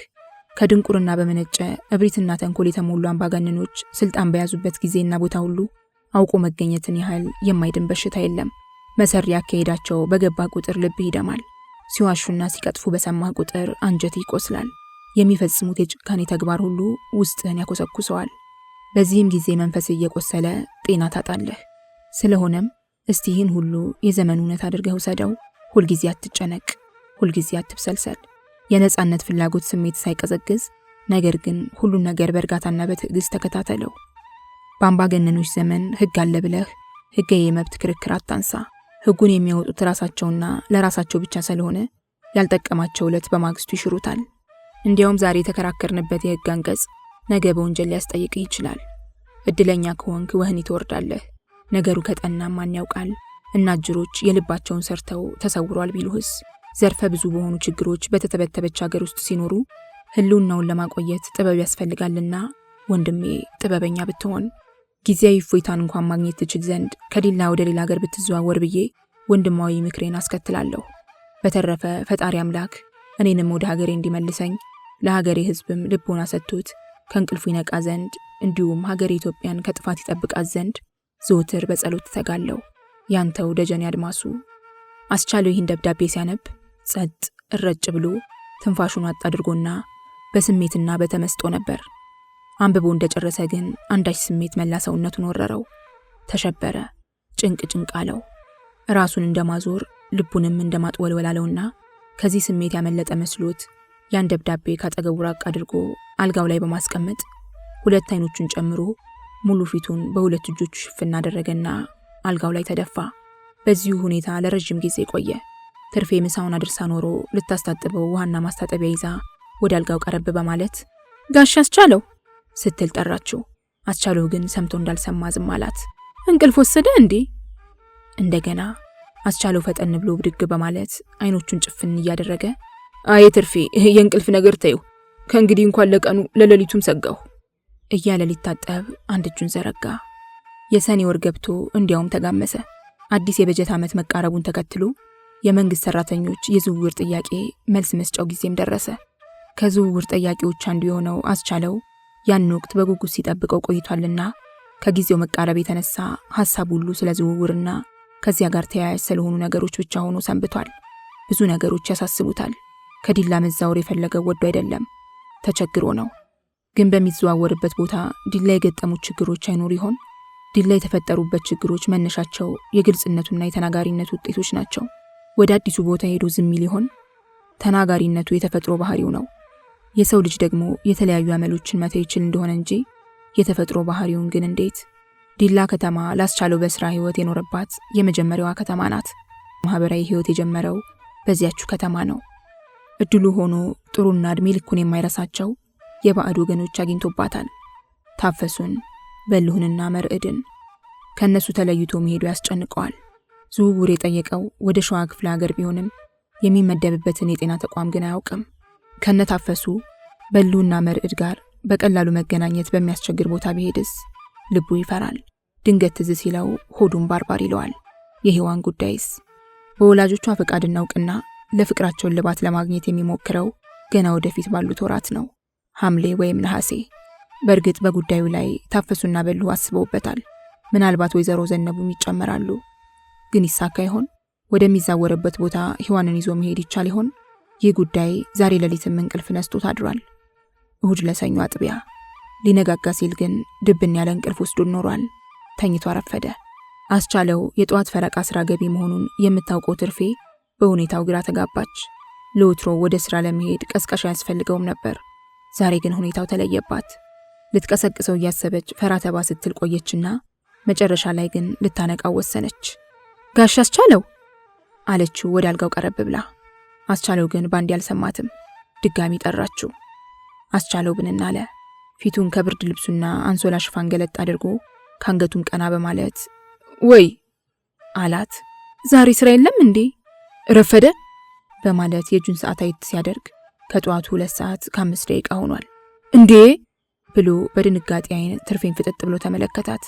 እኔ እኮ ስራ የማትገባ መሰለኝ አለችው። ትርፌ ሳትቀሰቅሰው በመቅረቷ ቅር ያለው መስሏት አፈር እያለች ምን ነካኝ ባካችሁ አለና አንሶላና ብርድ ልብሱን ጣል አድርጎ ካልጋው ላይ የተነሳ ውሃ አላት በችኮላ አነጋገር። በረንዳ ላይ አውጥቼ ይልሃለሁ። አስቻለው በጥድፊያ ልብሱን ለባበሰና ሊታጠበው ወደ በረንዳ ወጣ። ቶሎ ቶሎ ታጥቦ አበጣጠረና ወንበር ላይ የሰቀላትን የቆዳ ጃኬት ብድቅ አደረገ። ቁርስ ሳትበላ አለች ትርፌ እንቅስቃሴውን እየተከታተለች። ረፍዷል ትርፌ ቻው ብሏት በፍጥነት እርምጃ ከቤት ወጥቶ ሄደ። መንገድ ላይ ሳለ በልቡ አንድ ነገር ያሰላስላል። ካሁን በፊት ለብዙ ጊዜ እንደተከታተለው የሰራተኞች የሰዓት መቆጣጠሪያ መፈረሚያ ጠዋትም ይሁን ከሰዓት ከቦታው የሚነሳበት ወቅት ከሱ መፈረም ወይም ያለ መፈረም ጋር ሲያያዝ አይቷል። እሱ በጠዋት ወይም በጊዜ ገብቶ ከፈረመ የሰዓት መቆጣጠሪያ መፈረሚያ ለሩብ ሰዓት ያህል ባለበት ቦታ ሊቆይ ይችላል። እሱ ለደቂቃዎች ያህል ከዘገየ ግን ላፍታ እንኳን ሳይቆይ ወደ ቢሮ ይገባል። ዓላማው እሱ በአርፋጅነት የሚመዘገብበትን ቀናት ለማበርከት እንደሆነ ይጠራጠራል። ስለዚህም በጣም ይጠነቀቅ ነበር። ለዛሬው ግን አልተሳካለትም። ብዙ ባያስጨንቀውም ነገር ግን ባርናባስ ወየሶን በመጥፎ ስሜት እያስታወሰ በፍጥነት እርምጃ ግስጋሴውን ቀጠለ። ከሆስፒታሉ ቅጥር ግቢ ሲደርስ 2 ሰዓት ተኩል ሆኗል። ያ ሰዓት ደግሞ የፈረቃው ገቢ የሆኑ የሕክምና ባለሙያዎች ከስራ በፊት የተለመደ አጭር ስብሰባ ሊያጠናቅቁ የሚደርሱበት ጊዜ ነው። ባለቀ ሰዓት ወደ ስብሰባው መግባት አልፈለገም። ዝም ብሎ ወደ መልበሻ ክፍል አመራና ጋውኑን ለበሰ።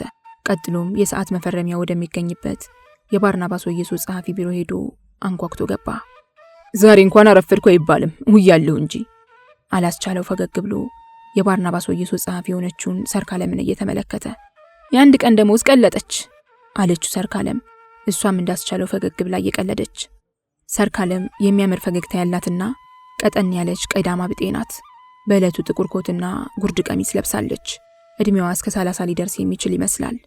ግድ የለም ሌላ ጊዜ ካልደገምኩ ለዚህ ወር የ29 ቀኑ ደሞዝ ይበቃኛል አለና አስቻለው በቀይ እስክሪብቶ የጥያቄ ምልክት ከተደረገበት ጎን ፊርማውን አስቀመጠ። ዛሬ ግን ያለ ወትሮ አርፍደሃል፣ በሰላም ነው አለችው ሰርካለም። አንድ በውስጧ የምታውቀውና ያስጨነቃት ጉዳይ ያለ ስለመሆኑ በሚያጠራጥር ስሜት አስቻለውን እያየችው። ይሁን ሐሳብ ገብቶኝ ያለ እንቅልፍ አደርኩና ከነጋ በኋላ ድብን አድርጎ ወሰደኝ። ሌላ እንኳን ችግር አልነበረም። ምን ነው? ምን አሳሰበህ? ሐሳብ ይጠፋል ብለሽ ነው አለና አስቻለው ወደ ውጭ ሊራመድ ሲል ሰርካለም ንግግሯን ቀጠለች። ፈልጌ ነበር አስቻለው። በደህና እስቲ ቁጭ በል አስቻለው የሰርካለም ስሜት ጥሩ እንዳልሆነ ገመተ። ይበልጥ ሊያነበው እየተፍጨረጨረ አይኖቹን በአይኖቿ ላይ ሰክቶ ከሰርካለም ጠረጴዛ አጠገብ በምትገኝ የእንግዳ ወንበር ላይ ያረፋልና ሰላም አይደለሽም ሲል ጠየቃት። እኔ እንኳን ደህና ነኝ። ታዲያ ሌላው ምን ሆነ? አርብ ዕለት ከሰዓት በኋላ ላንተ አንድ ደብዳቤ ስጪ ብለውኝ ቅዳሜና እሑድ በጭንቀት ነው ያሳለፍኩት። ከዛሬ ስለማያልፍ ልሰጥህ ብዬ ነው አለችው ሰርካለም መንፈሷ ጭንቅ ጥብብ እያለ። የምን ደብዳቤ? የዝውውር አላት አስቻለው በድንጋጤ አይኖቹ ጉልጉል ብለው በሰርካለም ላይ በማፍጠጥ ትንፋሹን በርከትከት ፈጠን ፈጠን አለ። አይደለም፣ ነገሩ ብዙም ችግር ያለው ሆኖ አይደለም።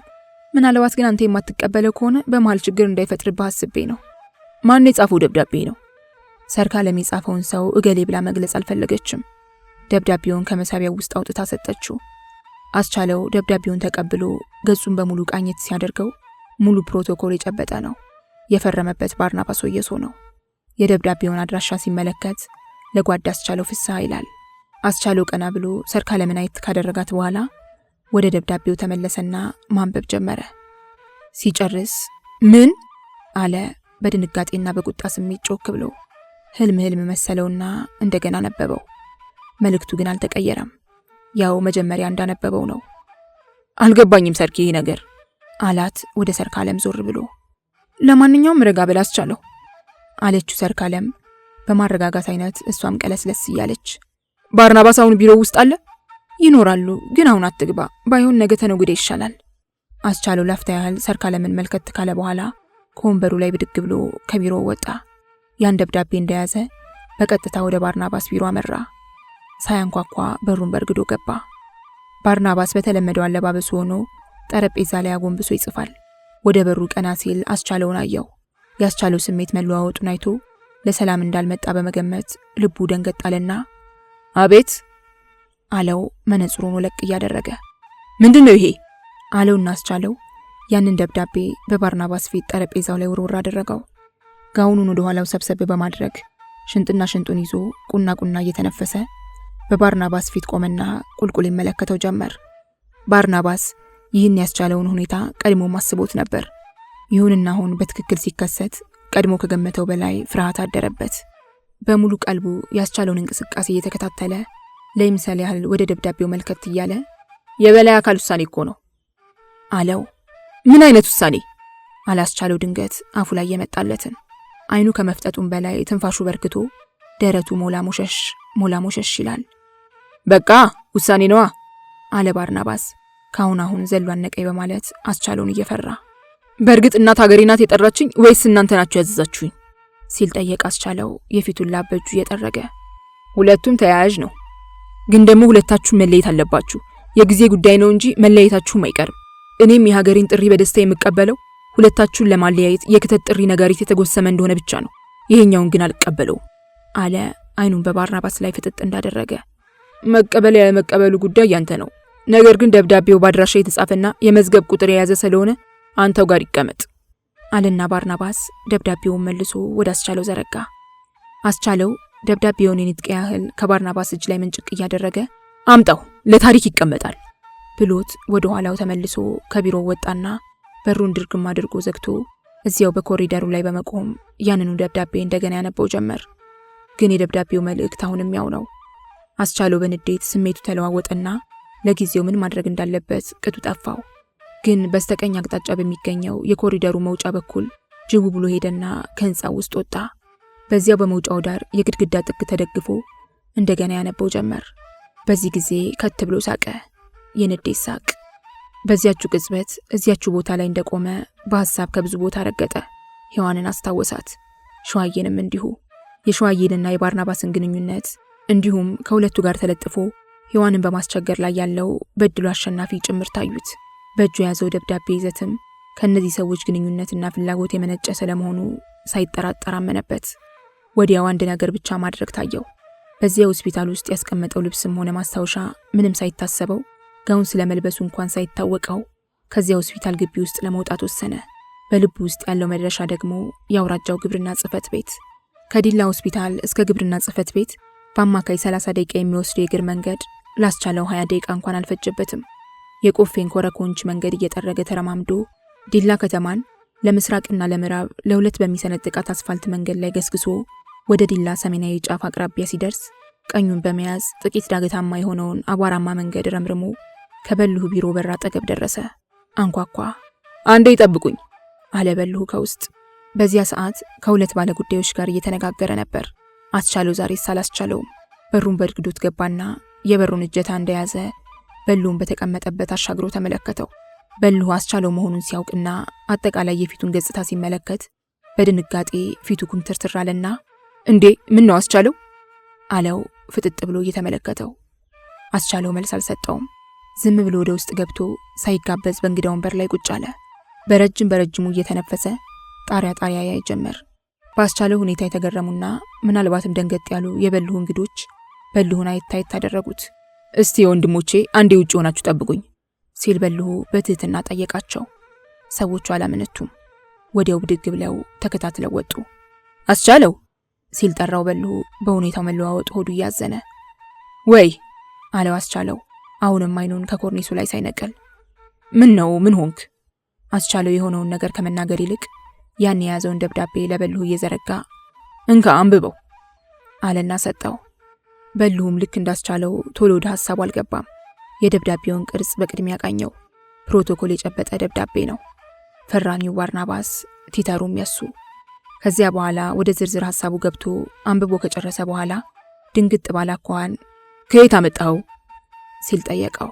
ሰጡኛ እኔማ ከየት አመጣዋለሁ አለና አስቻለው ጉንጮቹን ነፋ አድርጎ በረጅሙ ተነፈሰ። አንገቱን ወደ መሬት ደፋ። በልሁ ለጊዜው ምንም ማለት አልቻለም። አስቻለው ግን አከታትሎ ተመለከተው። የደብዳቤው ይዘትና መልእክት በውስጡ ሊፈጥርበት የሚችለውን ስሜት ያውቃልና እሱም ሆዱ እያዘነ እስቲ ወጣም በልና ሻይ እየጠጣን እንነጋገር አለ። በልሁ ያስቻለው ምላሽ ባይኑም በጆሮም እየጠበቀ። አስቻለው እሺ ወይም እምቢ ብሎ ቃል አልተናገረም። ብቻ ዝም ብሎ ብድግ አለና ተከታትለው ወጡ። ለበልሁ መስሪያ ቤት ሰራተኞች የሻይ ፍላጎት አማራጩ ሁለት ነው። በዚያው በመስሪያ ቤቱ ቅጥር ግቢ ውስጥ በምትገኝ የሻይ ክበብ በከሰል የተፈላ ሻይና ቡና መጠጣት፣ አለበለዚያም ከግቢ ወጥቶ በአንደኛ መንገድ ላይ ከሚገኙ ሆቴሎች ድረስ በመሄድ የማሽን ሻይና ቡና መጠቀም። በዚያን ዕለት ግን በልሁ ስላስቻለው ጉዳይ ጊዜ ወስዶ መነጋገር ስላሰበ በቀጥታ ወደ ከተማ ወረዱ። ወደ አንደኛ መንገድ ከተዳረሱ በኋላ አስቻለው አንድ ሐሳብ አመጣ። ለምን ወደ ታፈሱ ጋር አንሄድም አለና በልሁን አይታደረገው። በእርግጥ በልሁም ትዝ ስላላለው ነው እንጂ ለጉዳዩ ወደ ታፈሱ ቤት የሚያሮጥ ነውና ሐሳቡን ተቀበለው። ከበልሁ መስሪያ ቤት እስከ ታፈሱ ቤት ድረስ እስከ 15 ደቂቃ የሚወስደውን መንገድ በዝምታ ጨርሰው በሯ ላይ ሲደርሱ ታፈሱ የቤት ልብሷን እንደለበሰች አገኟት። አለሽ ታፈስ አላት በልሁ ቀድሞ። እንዴ ምን አይነት አመጣጥ ነው አለች ታፈሱ ደንገጥ ብላ። ከሰዓቱ አጉልነት በተጨማሪ ያስቻለው ጋውን መልበስ ግራ አጋባት። አስቻለውና በልሁ ፊታቸውን ክፍት እንዳላቸው ሰላም እያሏት ወደ ሶፋ ለፍ እያሉ ተቀመጡ። እናንተ አለች ታፈሱ አሁንም አይኗን በሁለቱም ላይ ያንከራተተች። እስቲ ቁጭ በይ ታፈስ አላት በልሁ በተዳከመ ስሜት። ታፈሱ ቁጭ አለችና ምን ሆናችኋል ስትል ጠየቀቻቸው። በልሁ የያዛትንም ወረቀት ከርቀት አተኮረችባት። አይዞሽ ብዙም አደንግጭ አላት በልሁ። ትንሽም ቢሆን ንገሩኛ መምህርት ሸዋዬ ገና ዛሬ ሳታሸንፈን አልቀረችም አላት በልሁ በደረቁ ፈገግ ብሎ እያያት። እንዴት አድርጋ? ያን ባርናባስ የተባለ ሽማግሌዋን ተጠቅማ ማለት እንቺ ይሄን ወረቀት አንብቢው አለና በልሁ ደብዳቤውን ለታፈሱ ዘረጋላት። ታፈሱ ያን ደብዳቤ ከበልሁ እጅ ላይ በችኮላ ተቀብላ ሁለመናውን አየችው። ቀንና ቁጥር፣ የራስጌና የግርጌ ማህተም እንዲሁም የባርናባስ ወየሶ ፊርማና ቲተር ያለበት ደብዳቤ ነው። ማንበብ ጀመረች። ለጓድ አስቻለው ፍስሐ ዲላ። ጉዳዩ የእናት ሀገር ጥሪን ይመለከታል። እንደሚታወቀው ሁሉ በሰሜኑ የሀገራችን ክፍል ጥቂት ተገንጣይ ቡድኖችና ሌሎች ጎጦች በመተባበር የሀገራችንን ሉዓላዊነት በመፈታተል ላይ ናቸው። የእነዚሁኑ ተገንጣይ ቡድኖችና የውጭ ደጋፊዎቻቸውን ቅስም ለመስበር ጀግናው ሰራዊታችን ከውጭና ከውስጥ ጠላቶቻችን ጋር አንገት ለአንገት በመተናነቅ ላይ ይገኛል። በመሆኑም አብዮታዊት እናት ሀገራችን በአሁኑ ሰዓት የቁርጥ ቀን ልጆቿን አብዮታዊ ተሳትፎ የምትሻበት ወቅት ነው። በዚሁ መሰረት እርሶን በጦር ግንባር ተሰልፎ በመዋደቅ ላይ ለሚገኘው ጀግናው አብዮታዊ ሰራዊታችን በሙያው የሕክምና አገልግሎት ይሰጡ ዘንድ አብዮታዊ ጥሪዋን ያስተላለፈችልዎት በመሆኑ ወደ አስመራ በመሄድ ለ6 ወራት ያህል የሙያ አገልግሎት እንዲሰጡ ተመርጠዋል። ስለሆነም ከተለያዩ የሀገሪቱ ክፍሎች እንደርሶ ወደ ተጠቀሰው አካባቢ የሚንቀሳቀሱ ስላሉ ለትራንስፖርትና ለሌሎችም ዝግጅቶች ያመች ዘንድ የደብዳቤ በደረሱት በአንድ ሳምንት ጊዜ ውስጥ አዲስ አበባ በመድረስ ለጤና ጥበቃ ሚኒስቴር ሪፖርት እንዲያደርጉ በጥብቅ እናሳስባለን። ባርናባስ ወየሶ። ታፈሱ ደብዳቤውን ጨርሳ አይኗን ወደ በልሁና ወደ አስቻለው ቶሎ ቶሎ በማቀያየር በድንጋጤ ተመለከተቻቸው። አየሽ አካሄዳቸውን ታፈስ አላት በልሁ አንገቱን ዘመም አድርጎ በትካዜ ያያት። አንተ አስቻለው አለች ታፈሱ በዚያ ደብዳቤ ይዘት ምን ያህል መንፈሱ ሊጎዳ እንደሚችል አውቃ ስሜቱን ለመመርመር። እኔ ፈጽሞ አልቀበላቸውም፣ በፍጹም አልሄድም አላስቻለው አሁንም አይኑን በኮርኒሱ ላይ ሰክቶ። ታፈሱና በልሁ እርስ በርሳቸው ተያዩ። እንደገና ሁለቱም ወደ አስቻለው ዞር በማለት ተመለከቱት። አይኑ ፍጥጥ ብሎ ከንፈሩን ነክሷል። በሐሳብም ጭልጥ ብሎ ሄዷል። ከውሳኔ በፊት ግን ምክክር ያስፈልገዋል አለና በልሁ እንደገና ወደ ታፈሱ ዞር በማለት አይመስልሽም ታፈስ ሲል ጠየቃት። ታፈሱ ግን አይኖቿ በእንባ ሞልተው በሁለት እጆቿ ግንባሯን ደግፋ ወደ መሬት አቀረቀረች።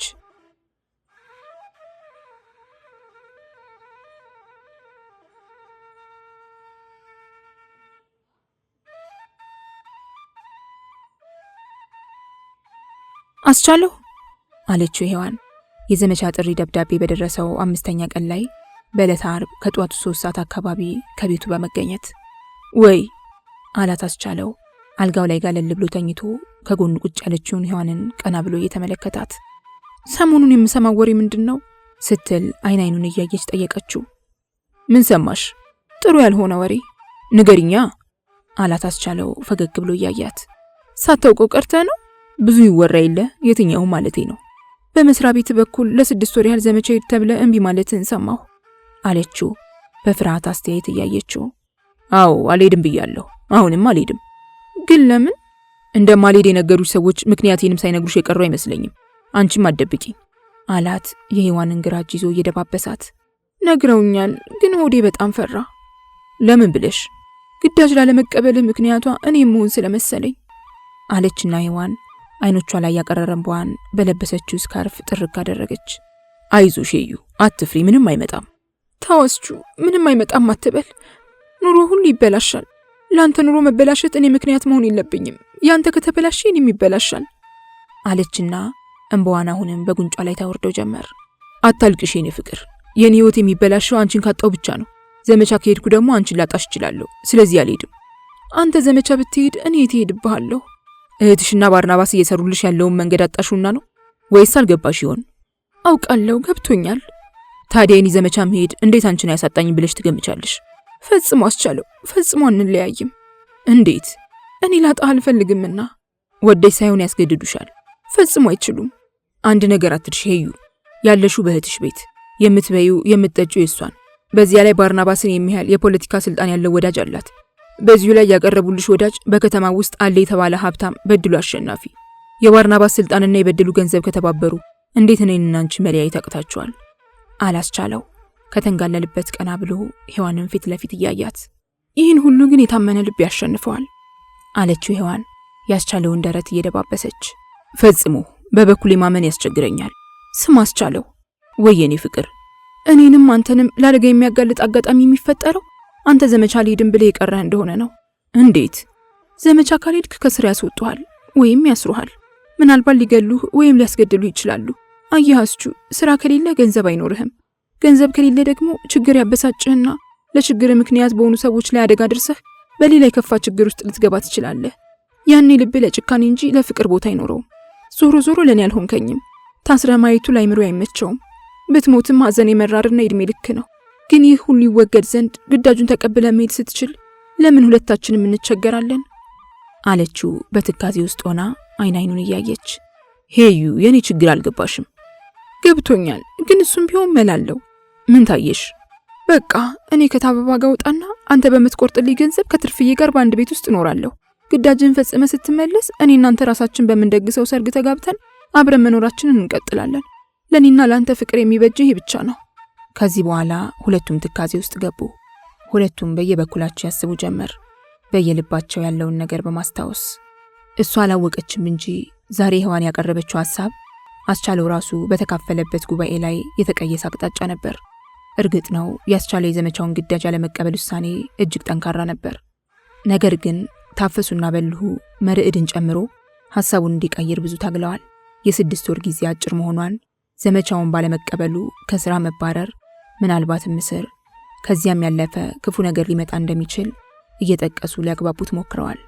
በዚያው በራሱ ቤት መርዕድና በልሁ ጫት እየቃሙ ታፈሱ ራሷ እስከ ውድቅት ሌሊት ድረስ አብራቸው በመቆየት በዚሁ ጉዳይ ላይ ካስቻለው ጋር የተፋጩት ገና ደብዳቤው በደረሰው ማግስት ጀምሮ ነበር። ባስቻለው ግዳጅ የመቀበልና ያለመቀበል ውይይት ወቅት ጉልህ ስፍራ ተሰጥቶት የነበረው ያስቻለውና የሔዋን ፍቅር ጉዳይ ነበር። ላስቻለው ለግዳጅ መመልመል የባርናባስ ሚና ወሳኝ ሊሆን እንደሚችል ሁሉም አምነውበታል። እሱ ደግሞ ከራሱ ፍላጎት በተጨማሪ ሸዋዬ የምጥልበትን አደራ ለመወጣት ጭምር አስቦና ተገፋፍቶ የፈጸመው ስለመሆኑ አይጠራጠሩም። ሁለቱ ሰዎች ያስቻለውን አለመኖር ተጠቅመው ሊፈጽሙት ያቀዱን ነገር በሁሉም አይምሮ ውስጥ አለ። ሔዋንን ከበድሉ አሸናፊ ጋር ሊያላምዱ ነው። ይህ ደግሞ ባስቻለውና በሔዋን ፍቅር ላይ ጥላውን ሊያጠላ ነው። ይህን አደጋ ለመከላከል ይቻል ዘንድ መላመልምለዋል። በአንድ ወይም በሌላ መንገድ ሔዋንን ከሸዋዬና ከባርናባስ መዳፍ ውስጥ ፈልቅቆ ማውጣት፣ ዋሽቶም ለምኖም ሔዋንን የችግሩ ፈቺ አንድ አካል ማድረግ። በዚህ ጉዳይ ያስቻለውን ጨምሮ ሁሉም ተስማምተዋል። ሔዋንን የማሳመን ጉዳይ ለታፈሱ እንግዳ ሰው ተሰጥቶ እሷም የተጣለባትን ኃላፊነት ለመወጣት አልዘገየችም። ላስቻለው የዘመቻ ትዕዛዝ በደረሰው 4ኛ ቀን ላይ ነበር ሔዋንን ከመሰረተ ትምህርት ስራዋ ስትመለስ ወደ ቤቷ ጎራ እንድትል የጠየቀቻት። ሔዋንም ጥያቄውን ተቀብላ ከታፈሱ ቤት ተገኘች። ሄዩ ተቸግረናል ነበር ያለቻት ታፈሱ ሔዋንን ሶፋ ላይ አስቀምጣ እሷም ከፊት ለፊቷ በመቀመጥ ምን ሆናችሁ? አስቻለው በመስሪያ ቤቱ በኩል ዘመቻ ታዞ ነበር፣ ግን አልሄድም በማለቱ እኔም በሉና መርዕድም ተጨንቀናል። ዘመቻ? አዎ፣ ለ6 ወር ብቻ ለሚቆይ የሙያ ዘመቻ ወደ ኤርትራ እንዲሄድ በደብዳቤ ታዟል። እሱ ግን ሔዋንን በሸዋዬ ቤት ውስጥ ትቼ አልሄድም እያላስቸግሮናል። ኤርትራ ማለት የጦርነቱ ሀገር አይደል? አዎ፣ እሱ ግን የሚሄደው ሊዋጋ አይደለም፣ በጦርነቱ ለሚጎዱ ቁስለኞች የሕክምና አገልግሎት ሊሰጥ ነው። ታዲያ እንዴት ይሻላል? ችግሩ ያላንቺ አይፈታም። ምን አድርጌ ፈተዋለሁ? አስቹ የሚለው ወደዚህ ዘመቻ እንዲሄድ ያደረጉኝ ሸዋዬና ባርናባስ ናቸው። ዓላማቸውም ሔዋንን ለበድሉ አሸናፊ ሊድሩ አስበው ነው። ስለዚህ ፍቅሬን ከማጣት እነሱ ላይ አደጋ ድርሼ እስር ቤት ብገባ ይሻለኛል እያለ ድርቅ አለብን። ያን ያህል ታፈሱዬ? አዎ ሄዩ፣ ስሜቱ ተለዋውጦብናል። ምን አድርጊ ትይኛለሽ ታዲያ? አንቺ ከሸዋዬ ቤት ውጭና ባስቻለው ደሞዝ ከትርፌ ጋር አስቻለው ቤት ኑሪ። አይከብድም ታፈሱዬ? ለፍቅር ሲባል ከዚህም በላይ መስዋዕትነት ይከፈላል። ይህን ካላደረግሽ ያስቻለው ህይወት መበላሸቱ ነው። አንቺም ታጫዋለሽ፣ እሱም ያጣሻል። ዘመቻ ካልሄደ ከስራ ያባርሩታል። ያኔ ይቸገራል። ከተቸገረ ይበሳጫል። ከተበሳጨ አደገኛ የሆነ የህይወት እርምጃ ይወስዳል። ኢላማዎቹ ደግሞ ሸዋዬና ባርናባስ ናቸው። አስጨናቂው ነገር ይህ ነው። ይህ ደግሞ ባንቺ ቆራጥ ውሳኔ ሰላማዊ መፍትሄ ያገኛል። እኔ ቢሳካልኝ፣ እሱ ግን ዘመቻውን እሺ ብሎ ይቀበላል? አያወላውልም። ይህ ነበር ከዛሬው ያስቻለውና የሔዋን ውይይት በስተጀርባ የነበረው ክንውን። አስጨነቅሽኝ ሔዋን አላት አስቻለው የሆዱን በሆዱ አድርጎ። ሔዋን ብታውቀው ኖሮ በዕለቱ አልጋ ላይ ተኝቶ ይጠባበቅ የነበረው እንኳን ይህንኑ ሐሳብ ልታቀርብለት እንደምትመጣ ስለሚያውቅ ነበር። ቢጨንቀኝ ነው አስቹ፣ ግን ከልብሽ አምነሽበታል? አሁን ሲገባኝ እንዲያውም የዘገየው እየመሰለኝ መጥቷል። ራሴ እየተጨነቅኩ አንተንም ሳስጨንቅህ መቆየት አልነበረብኝም። አንተ ጋር ሆኜ የሚመጣውን ችግር ሁሉ በአንተ ከለላነት ልከላከለው ወስኛለሁ። አስቻለው ከተንጋለለበት ብድግ ብሎ ሔዋንን ሳማት። እሷም ሳመችው። ግን ደግሞ ሁለቱም ሆዳቸው ባባና ተላቀሱ። ቀጣዮቹ ቀናት ያስቻለው የጉዞ ዝግጅት ጊዜ ሆኑ። ከሁሉ በፊት የደሞዙን ውክልና ለበልሁ ሰጠ። ቀጥሎም ሔዋንንና ትርፌን አስቀምጦበት የሚሄደው ቤት ከግለሰብ የተከራየው በመሆኑ እሱ በሌለበት ችግር እንዳይፈጠርባቸው ከባለቤቱ ጋር የቃልም ሆነ የጽሑፍ ውል ማሰር ነበረበትና ጥረቱን ጀመረ። የቤቱ ባለቤት አቶ ከድር አህመድ በቀበሌ 07 ውስጥ ይኖራሉ።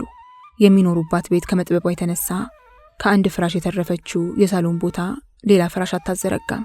ከጫት መቃሚያ ፍራሻቸው ፊት ለፊት 2 ወይም 3 የዱካ መቀመጫዎች ብቻ ተደርድረዋል። አስቻለውና ሔዋን በተወያዩ በ3ኛው ቀን ከምሽቱ 11 ሰዓት አካባቢ አስቻለውና በልሁ አብረው ሄዱ። ከአቶ ከድር ቤት ሲገቡ ከባለቤታቸው ጋር ፍራሽ ላይ ጎን ለጎን ቁጭ ብለው ጫት ሲቅሙ አገኟቸው። ምን እግር ጣላችሁ ልጆቼ? ሲሉ አቶ ከድር አስቻለውንና በልሁን ጠየቋቸው። አቶ ከድር በጣም ጥቁር ከመሆናቸው የተነሳ ነጭ ጥርሳቸውን ገለጥ ሲያደርጉት የሰው ዝጉርጉር መስለው ይታያሉ። በዚያ ላይ ሰፌድ የሚያህል የእይታ መነጽራቸው ግማሽ ፊታቸውን ሸፍኑት ሲታዩ ሁኔታቸው ያስፈራራል። እድሜያቸው ወደ 70 ዓመት የሚጠጋ ሲሆን ሰውነታቸውም መጨማደድ ጀምሯል። ስለ ቤት ጉዳይ ላነጋግሮት ነበር አላቸው አስቻለው ከፊት ለፊታቸው ባለች ዱካ ላይ ከበልሁ ጎን ተቀምጦ። ልትለቅ ነው? አይ አይደለም። እንግዲያማ ኪራይ ልትጨምር ማሰብ ልትነግረኝ ነው አይመጣው ሲሉ አቶ ከድር ቀለዱ። ጎንበስ ብለው ፈገግ በማለት ጫት ይቀነጥሳሉ። ቢሆንስ ምን ችግር አለው አላስቻለው በፈገግታ እየተመለከታቸው። ጎሽን የምሁር አፍክን በዳቦ። በዚህ ጊዜ ባለቤታቸው ወይዘሮ ሰሚራ አሊ ጭምር በቤት ውስጥ ያሉት በሙሉ ሳቁ። ለ6 ወር ያህል ወደ ሌላ ሀገር በጊዜያዊነት ልሄድ ስለሆነ ቤት ውስጥ አስቀምጫቸው ስለሚሄደው ሰዎች ጉዳይ እንድንነጋገር ብዬ ነው የመጣሁት አላቸው አስቻለው ወደ ቁም ነገሩ በመመለስ። የልትሄድ ነው? ወደ ኤርትራ ነው ዘመቻ። ሐኪምነቱን ትተህ ወታደር ሆንክ እንዴ? አሉ አቶ ከድር በዚያ መነጽራቸው ውስጥ ቀና ብለው እያዩት። አስቻለው ያስተሳሰባቸው አቅጣጫ እንደ መግረም ብሎት በልሁን እያየ ፈገግ ካለ በኋላ አይ ለሌላ ስራ ነው አላቸው። ወደዚህ የሚኬደው ለጦርነት ስለሆነ ብዬ ነዋ ካሉት በኋላ ታዲያ ማንን ልታስቀምጥበት ፈለግ ሲሉ ጠየቁት። ሰራተኛዬንና እጮኛዬን። ሁለቱም ሴቶች? አዎ አለና አስቻለው ወደ በልሁ እያመለከተ ይሄ ወንድሜ የወር ኪራዩን ቤቶ ድረስ እያመጣ ይከፍሉታል። አይ አሉና እንደማቅማማት አሉ። ወደ ባለቤታቸው ዞር በማለት ይህን ነገር እንዴት ታይዋለሽ ሰሚራ ሲሉ ጠየቋቸው። እርጅናው ደቅ ያለባቸውና ቀይ ፊታቸው ጨምደድ ማለት የጀመረው ወይዘሮ ሰሚራ ሙሉ ሰውነታቸውን በሰፊና ረጅም ቀሚሳቸው ሸፍነው በቀይና ነጭ ቡራቡሬ ጉፍታ አንገትና ጭንቅላታቸውን ተከናንበው በመቀመጥ ጫት ይቅማሉ። ጀበናና የሲኒ ረከቦት ከፊታቸው ደርድረዋል። እኔ ደግሞ ምን አውቄ አሏቸው። አቶ ከድር ማይትተው ከፊታቸው ያለውን የከሰል እሳት ቆስቆስ እያደረጉ። ችግር እኮ የለውም አባ ከድር አላቸው አስቻለው። የባልና ሚስቱ ምልልስ ትንሽም ቢሆን ወደ ስጋት ስሜት ወሰድ አደረገውና ለማስተማመን ስማ የኔ ልጅ አሉ አቶ ከድር አጎንብሰው ጫታቸውን እየቀነጣጠቡ። አቤት። የሴት ነገር ያው የሴት ነው። በዚያ ላይ ደግሞ አንተ የምትሄደው ወደ ጦር ሜዳ ነው። ድንገት መጃለፍም ሊኖር ይችላል። በመሃል ታዲያ ችግር የተፈጠረ እንደሆነ ሰዶ ማሳደድ አይሆንብንም ብለህ ነው ሲሉ ጥያቄ አዘል አስተያየት ሰጡና ቀና ብለው ተመለከቱት። በዚህ ጊዜ በልሁ ንድድ ብሎት በሆዱ ምን አይነት ፈልፈላ ሽማግሌ ነው አለና እየሆነው ቢሆን በእርሶ ቤት ላይ ምን ይመጣል ብለው ፈሩ ሲል ኮስተር ብሎ ጠየቃቸው። አይደለም መፍራት ጥሩ ነው። ባይሆን ሰሞኑን ከሰሚራ ጋር ተነጋግረን የደረሰበትን ሁኔታ እንገልጥላችሁ እንደሆነ እንጂ ብለው ነገራቸውን ጎተት ሲያደርጉት በልሁ ድንገት ከተቀመጠበት ብድግ አለና በቃ ጌቴ ምንም አያስፈልግም፣ ነገ መተው ቤቶን ይረከቡ አለና ወደ አስቻለው ዞር ብሎ ተነስ እንሂድ ብሎት ቀድሞ ከቤት ወጣ። አስቻለው ባቶ ከድር ሁኔታ ሆዱ እየበሸቀ ነገር ግን በልሁ ምን አስበው እንደሆነ ግራ እየገባው ብድግ ብሎ ተከተለው። ከደረሰበትም በኋላ ምንም የተለየ አማራጭ አልነበረውም። ብቻ ና ወደ ታፈሱ ጋር ሄደን በጋራ እንመካከርበታለን ብሎ ሁለቱም ዝም ብለው ወደ ታፈሱ ቤት አመሩ። በልሁ ገና ሔዋን ከሸዋዬ ቤት መውጣት እንዳለባት ሐሳብ ከቀረበ ጀምሮ ምናልባት እሺ ብላ ከወጣች በማለት ስለምትኖርበት ቤት አንድ ነገር ሲያሰላስል ቆይቷል። በሱ እምነት የሸዋዬና ያስቻለው ቤት ተቀራራቢ በመሆኑ ሸዋዬ ነጋ መሸ እየተመላለሰች ሰላም ልትነሳት ትችላለች። የሱ ቤት ደግሞ በ02 ቀበሌ ውስጥ ለዚያውም ዙሪያው በግንብ የታጠረና የተከበረ የትልቅ ሰው ግቢ ነው።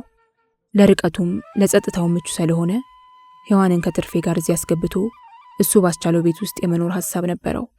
አቶ ከድር ግን እቅዱን አበላሹበት። በልሁ ይህንኑ እያሰበ ካስቻለው ጋር ተጉዞ ከታፈሱ ቤት ደረሱ። ሁለቱም ገብተው ከታፈሱ ጋር ቁጭ ሲሉ በልሁ አንድ ነገር ብቻ ለሁሉም ነገራቸው። ስለ ቤት ጉዳይ ምንም አታስቡ፣ ቢቻል ነገ፣ ካልሆነ ግን ከነገ ወዲያ ሔዋን ጓዟን ጠቅልላ ከሸዋዬ ቤት የምትወጣበትን ሁኔታ ብቻ አስቡ፣ ሌላውን ነገር ለኔ ተዉት አላቸው። የሆነውም ይኸው ነበር። በልሁ ያሉትን ልብሶችና የመጽሐፍ መደርደሪያ ይዞ ከአንድ ሆቴል ውስጥ የኮንትራት አልጋ ይዞ ገባ። ሔዋንም እንኳንስ ጫማና ልብሶቿ ያለቀ የእስክሪብቶ ቀፎ እንኳን ሳይቀራት ጓዟን ጠቅልላ በሚቀጥለው ቀን ወደ ታፈሱ ቤት መጣች። በዚያ ቀን ማግስት ምሽት ላይ ደግሞ ከትርፌ ጋር በበልሁ ቤት ውስጥ ቤት ለምቦሳ ብለው ገቡ። የዚያን ዕለት ላስቻለው አጠር ያለ ሽኝት ተዘጋጀ። አዎ ለነገሩ ጥሩ ምግብ ተበላ፣ መጠጦች በየአይነቱ ተጠጡ።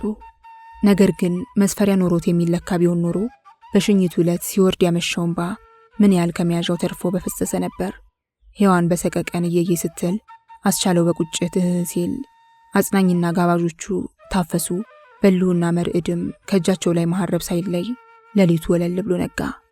አስቻለው በጠዋት በማለዳ ተነስቶ ወደ አዲስ አበባ ሲጓዝ ዋለና በሶስተኛው ቀን ቀትር ላይ ደግሞ በአውሮፕላን ወደ አስመራ። በተሳፈረበት አውሮፕላን ውስጥ አየር ላይ ተንሳፎ ሳለ ሁለት ሐሳቦች ተፈራረቁበት። በአንድ በኩል የሽኝቱ ዕለት ማታ ሔዋን ስትሆን ያመሸችውና ጠዋት ከዲላ አውቶቡስ መናኸሪያ ወደ አዲስ አበባ ስትሸኘው መላ ሰውነቷ በለቅሶ እየተንሰቀሰቀ ሙሉ ፊቷ በእንባ እንደረሰረሰ ባልተለመደ ሁኔታ ማንቁርቱ ላይ ተጣብቃ ክፉ አይንካስቹ ያለችው ትዝ ብሎት ሆዱ ባባና ክፉኛ አለቀሰ።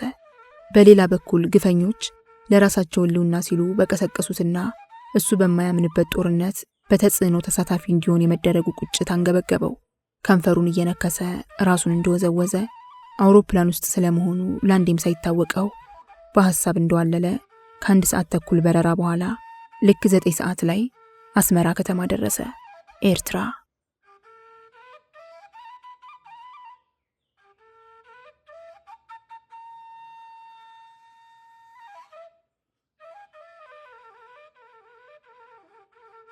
ሃሎ ሃሎ! አስደሳች ዜና ለዲላና አካባቢዋ ነዋሪዎች በሙሉ። ታዋቂውና ዝነኛው የፖሊስ ኦርኬስትራ የሙዚቃ ቡድን የተለያዩ አዝናኝና አስደሳች ጣዕመ ዜማዎችን ይዞ እነሆ በመካከላችሁ ተገኝቷል። ቦታ በዲላ የህዝብ መሰብሰቢያ አዳራሽ፣ ሰዓት ከምሽቱ 12 ሰዓት ጀምሮ፣ የመግቢያ ዋጋ 10 ብር ብቻ ይላል አንድ የሙዚቃ ቡድኑ አስተዋዋቂ በፖሊስ መርሴዲስ መኪና በከተማዋ ዋና ዋና መንገዶች ላይ የተዘዋወረ። አስተዋዋቂው ተናግሮ ሲያበቃ ጆሮ የሚበጥስ ሙዚቃ በድምጽ ማጉያ ይለቀቃል። የከተማዋ ነዋሪ ለማስታወቂያው የተለየ ምላሽ ይሰጣል። አንዳንዱ በአመት ከ1 ወይም ከ2 ላልበለጠ ጊዜ የማይገኝ እድል በመሆኑ እንደ መልካም አጋጣሚ እየቆጠረው ኦ ብራቮ ይላል። ሌላው ደግሞ የመግቢያ ዋጋው ለሱ አቅም የማይቀመስ እየሆነበት እምበላው ባገኘው እንኳን ላንተ 10 ብር ላወጣ ሲል የአብዮት ዘፈን በሬዲዮም ሰልችቶኛል የሚልም ነበር። ዕለቱ የሥራ ቀን ነበርና የመንግስት ሰራተኞች ማስታወቂያውን የሰሙት ከስራ ሲወጡ ነው። በሉ ከአንድ የሥራ ባልደረባው ጋር ወደ ዋናው የከተማዋ መንገድ ሲያመራ መኪናው የመንገድ ዳር ይዞ በመቆም ቲኬት ሲሸጣዩት ለእንዲህ አይነት ነገር ባለቤቴ በጣም ትጓጓለች፣ እንደምንም ብዬ ይዣት መግባት አለብኝ አለ የበሉ የሥራ ባልደረባ። እኔስ ማንን ይዤ ልግባ አለ በሉ ፈገግ ብሎ የሥራ ባልደረባውን እየተመለከተ። አንተ እንደፈረደብህ ብቻ አንተ ጎተታ አለው ሰውየው ሳቅ እያለ። ግን ሁለቱም ትኬት ወደሚሸጥበት ቦታና መኪና መሩ። የበሉ የሥራ ባልደረባ 20 ብር አውጥቶ 2 ቲኬት ሲገዛ በሉም ለኔም 2 ሲል የሰማው የሥራ ባልደረባው በሉን ሳቅ ብሎ አየት አደረገው። ማምሻ ልታገባ ሲል በነገር ወረፍ አደረገው። ማን ያውቃል፣ ትንታና ፍቅር ድንገት አይደል? ምናልባት አንዷን ቢያጋጥመኝስ አለ በልሁ ፈገግ እያለ። በልሁ እንዲህና እንዲያ እያለ ከሰውየው ጋር ይቀልድ እንጂ በሆዱ ግን ሔዋንና ትርፌን የዕለቱ የሙዚቃ ታዳሚዎች አድርጎ ሊያዝናናቸው እያሰበ ነበር። ሔዋንና ትርፌን በሙዚቃ የማዝናናት ሐሳብ ለእነሱ ካለው ፍቅርና ከቸርነቱ ብቻ ይፈልቅ አልነበረም። በሆዱ ሌላም ብዙ የሐሳብ ጓዝ አለ። እነሆ ልጓም አልባው ጊዜ የራሱን ዑደት ተከትሎ ሄዷል፣ ተምዘግዝጓል።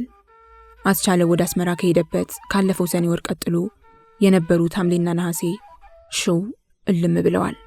ቀጣዮቹ መስከረምና ጥቅምትም በፍጥነት ጥቅልል ብለዋል።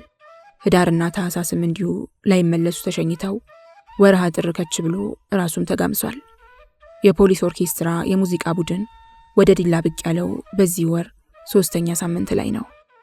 ይህ ሁሉ ሲያልፍ አስቻለውን የበላ ጅብ ለአንዴም ጮሆ አያውቅም።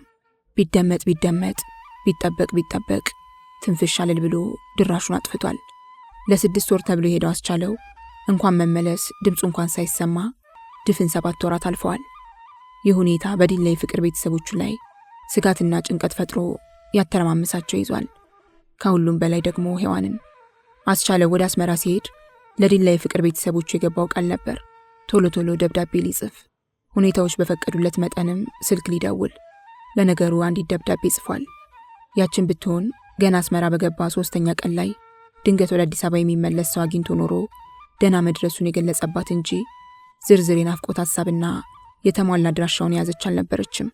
በዚያች ደብዳቤ ላይ የገለጸው ነገር ቢኖር ወደፊት ቋሚ አድራሻውን ሲያውቅ ሌላ ደብዳቤ እንደሚጽፍና ምናልባት ከአዲስ አበባ ወደ አስመራ በአውሮፕላን በረራ ላይ በነበረበት ወቅት ከሔዋን በመለየቱ ምክንያት ሆዱ ባብቶ በናፍቆት ስሜት ውስጥ ሆኖ የቋጠራቸው እንደሆኑ የሚገመቱ ጥቂት የግጥም ስንኞችን ብቻ ነበር። ያቺ ደብዳቤ ዲላ የደረሰችውም ስትጣጣል ሰንብታ ከተጻፈች ከአንድ ወር በኋላ ነበር። በቃ ሌላ የለም። ሔዋን በልቧ ከአንድ ድምዳሜ ላይ ደርሳለች። አስቻለው ደህና ባይሆን ነው ከሚል ያስቻለውን ደህና ለመሆን ባሰበች ቁጥር ሁለት ነገሮች በሁለት ቦይ እየፈሰሱ በሐሳብ ይወስዷታል። በአንድ በኩል ያስቻለው ደህና ለመሆን ፍቅሯን ሊያሳጣት ነው፣ የእድሜ ልክ የመንፈስ ስብራት። በሌላ በኩል ስለ እርሷ ብልግና ሸዋዬ ለቤተሰቦቿ የጻፈችባት ደብዳቤ ታወሳት። ያ ደግሞ የቤተሰቦቿን በተለይም የእናቷን ሆድ እንዳሻከረባት ትገምታለች። ይህን ሁኔታ ማስቀየር ይችላል ብላ የምትገምተው ያስቻለው መልካም ሰውነት ነበር። እናትና አባቷ አንድ ቀን አስቻለውን ሲያውቁትና መልካም ሰውነቱን ሲረዱት ምርጫዋ ትክክል እንደሆነ በመረዳት የሻከረ ሆዳቸው ይሽርልኛል ብላ ትጓጓ ነበር። አስቻለው ደህና ካልሆነና ምናልባትም ያልተመለሰ እንደሆነ ግን ከሁለት ዛፍ የወደቀች ልትሆን ነው። ጭንቅና ፍርሃቷም ከዚሁ ስጋት ይመነጫል። ታፈሱ፣ በሉና መርዕድ የሔዋንን ጭንቀት በብዙ መንገድ ይጋሩታል። ያስቻለው ደብዳቤ አለመጻፍ፣ ስልክ አለመደወልና የመምጫው ጊዜም በአንድ ወር ማለፉ እነሱንም በከፍተኛ ጥርጣሬ ውስጥ አስገብቷቸዋል። ይሁንና አንዳንድ የዘመኑን እውነታዎች በራሳቸው መንገድ እየተረጎሙ ራሳቸውንም ሆነ ሔዋንን ከማጽናናት አልቦዘኑም። ወትሮም እንደሚያደርጉት ሁሉ ጫት በመቃም ሰበብ ቀደም ሲል በልሁ፣ አሁን ደግሞ ሔዋንና ትርፌ በሚኖሩበት ቤት እየተሰበሰቡ መዋልና ማምሸታቸውን ቀጥለዋል። በዚያው ሂደት በበርካታ ጉዳዮች ላይ ደጋግመው ይነጋገራሉ። ያስቻለውን ደብዳቤ ያለመጻፍ ጉዳይ ያነሱና ከወቅቱ ሁኔታ ጋር ለማገናዘብ ይሞክራሉ። በዚያን ወቅት መንግስት በፖስታ ቅብብሎች ላይ ከፍተኛ ቁጥጥር ያደርግ ነበር። ተቃዋሚዎች ከደጋፊዎቻቸው ጋር ሚስጥር ይለዋወጣሉ በሚል ስጋት በተለይ የተጠርጣሪ ሰዎችን ፖስታ እየቀደደ መንገድ ላይ ያስቀር እንደነበር በሰፊው ይታወቃል። በተለይ ከኤርትራ ወደ ሌሎች የሀገሪቱ አካባቢዎች የሚላኩ ደብዳቤዎች ለተላኩላቸው ሰዎች የመድረሳቸው ዕድል አስተማማኝ አልነበረም። ምናልባት አስቻለውም የሚጽፈው ደብዳቤ መንገድ ላይ ተቀዶ እየቀረ ይሆናል። እሱ ደግሞ የተከፋ ብሶተኛ ነውና ይህንኑ ስሜት በደብዳቤው ሊያስፍረው ከተገኘ የባስ ይጠረጠርና ሁለተኛውም ሶስተኛውም ደብዳቤዎቹ የዚሁ ሰለባ የሆኑ ቀርተው ሊሆን ይችላል በማለት ግምትና ጥርጣሬያቸውን ይገልጻሉ። ስልክ ያለመደወሉንም ጉዳይ ከዚሁ ከወቅቱ ሁኔታ ለይተው አያዩትም። በወቅቱ ከአዲስ አበባም ሆነ ከሌሎች የሀገሪቱ አካባቢዎች አስመራን በሽቦ የሚያገናኝ ስልክም አልነበረም። በዓመታት ጦርነት ተበጣጥሰው አልቀዋልና አማራጭ የመገናኛ መንገዶች ሬዲዮና ቴሌግራም አሊያም ገመድ አልባ የማይክሮዌቭ ስልክ ናቸው። ሬዲዮና ቴሌግራም ደግሞ ለአብዛኛው ሰው እንደ ልብ አይገኙም። የማይክሮዌቭ ስልክም ገና በጅምር የቴክኖሎጂ ደረጃ ላይ ነው። ከሚሰራበት ጊዜ የማይሰራበት ጊዜ ይበልጣል። በሚሰራበትም ወቅት ወረፋው አሰልቺ ነው። የነታፈሱ ግምት ታዲያ አስቻለው በዚህም ቢል በዛ አልሆንለት እያለ ተቸግሮ ነው በሚል ሐሳብ ይደመደማል። ያስቻለ የመመለሻ ጊዜ ማለፉንም ካነሱ ምናልባት የአውሮፕላን ጉዞ ወረፋ አልደርስ ብሎት ይሆናል ከሚል ግምት አያልፍም። ይህ ሁሉ ምክንያታዊ ትንተና ግን ለሔዋን አይገባትም። ትሰማቸዋለች እንጂ አታዳምጣቸውም። ለእሱ አንድ ነገር ብቻ ግልጽ ነው። በቃ አስቻለው እስካሁን አልመጣም፣ ድምፁም አልተሰማም። ምክንያቱ ደግሞ ደህና ያለ መሆኑ ነው። የሚያስጨንቃት የእሱ ደህና ለመሆንና ምናልባትም ያልመጣ እንደሆነ የሚፈጠርባት የመንፈስ ቁስል ነው። የዚህ ሁሉ አጠቃላይ ውጤት ታዲያ ራሷ ተጨንቃ እነታፈሱንም ማስጨነቋ ነው። ሁኔታዋ ሁሉ ያሳዝናቸው ይዟል። በሉ ታዲያ ይህንን ችግር ለአንድ ቀንም ቢሆን የቀረፈ መስሎት ነው በሙዚቃ ዘና ትል ዘንድ የመግቢያ ትኬት መግዛቱ። በልሁ ትኬቶቹን ይዞ በቀጥታ ያመራው ቀድሞ የሱ ዛሬ ደግሞ የሔዋንና የትርፌ መኖሪያ ወደ ሆነው ቤት አቅጣጫ ነበር። ነገር ግን ከአንደኛ መንገድ ብዙም ሳይርቅ መርዕድ ከታች በኩል አስፋልቱን ይዞ ወደ ላይ ሲመጣ አገኘውና ትኬት ገዝተሃል ሲል በቅድሚያ ጠየቀው። የምን ትኬት አለ መርዕድ በርገግ ብሎ። ዛሬ እኮ የፖሊስ ኦርኬስትራ መጥቷል። ባክተው ለአንድ ቀን ምሽት 10 ብር ከማውጣ በቋሚነት የምሰማው አንድ ካሴት ብገዛ አይሻልም አለው። እስቲ በልጅ እግርህ ወደ እኔ ሔዋን ልላክህ። ለምን? በልሁ ትኬቶቹን ከኪሱ አውጥቶ እያሳየው ሄዩና ትርፌ ዛሬ እንኳን ይዝናኑ ብዬ ትኬት ገዝቼላቸዋለሁ። ስጣቸውና ሰዓቱ ሲደርስ አዳራሹ ድረስ እንዲመጡ ንገራቸው። እነሱን አስገብተን እኛ ወደ ጉዳያችን እንሄዳለን አለው። መርዕድ አላቅማማም። ትኬቶቹን ተቀበለውና ሲመለስ የት እንደሚገናኙ ቀጠሮ ይዘው ወደ ሔዋንና ትርፌ ቤት ገሰገሰ። የሙዚቃ ድግሱ ማስታወቂያ በድምጽ ማጉያ ይነገር በነበረበት ወቅት ብዙዎች ያለመታደም አዝማሚያ የሚያመለክት አስተያየት ይሰጡ የነበረ ቢሆንም በወቅቱ እስከ 30 ሺህ ህዝብ ከሚኖርባት ዲላ ከተማ ውስጥ ከ1 ሺህ በላይ የማይዘውን የህዝብ መሰብሰቢያ አዳራሽ የሚሞላ የሙዚቃ አፍቃሪ አልጠፋም። ሰዓቱ ደርሶ ሔዋንንና ትርፌን ቦታ ለማስያዝ በሉና መርዕድ ወደ ቦታው ብቅ ሲሉ በርካታ ሰው ወደ አዳራሹ እየገባ ነው።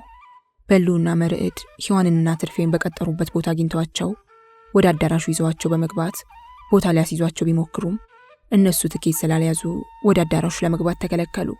በዚያ ምትክ ትዕይንቱ እንዳይርቃቸው ወደፊት ሄደው መቀመጥ እንዳለባቸው መከሯቸውና እነሱ ወደ ውጭ ተመለሱ። ሔዋንና ትርፌ ግን አገባቡ ጭንቅ አላቸው። በዚህ አይነት ዝግጅትና አዳራሽ ውስጥ ታዳሚ ሆነው አያውቁም። የዝግጅቱ ተካፋይ ለመሆን ይጓጉ ቢሆንም ሌላ ሰው እንደሚያደርገው ቦታ መርጠው ለመቀመጥ ድፍረቱን አጡ። እንዲያውም ድብልቅልቁ አስፈራቸው። አዳራሽ ውስጥ ገብተው በመተላለፊያው ኮሪደር ላይ እንደቆሙ በርካታ ሰው ከኋላቸው እየመጣ አልፏቸው ቦታ ሲይዝ ተመለከቱ።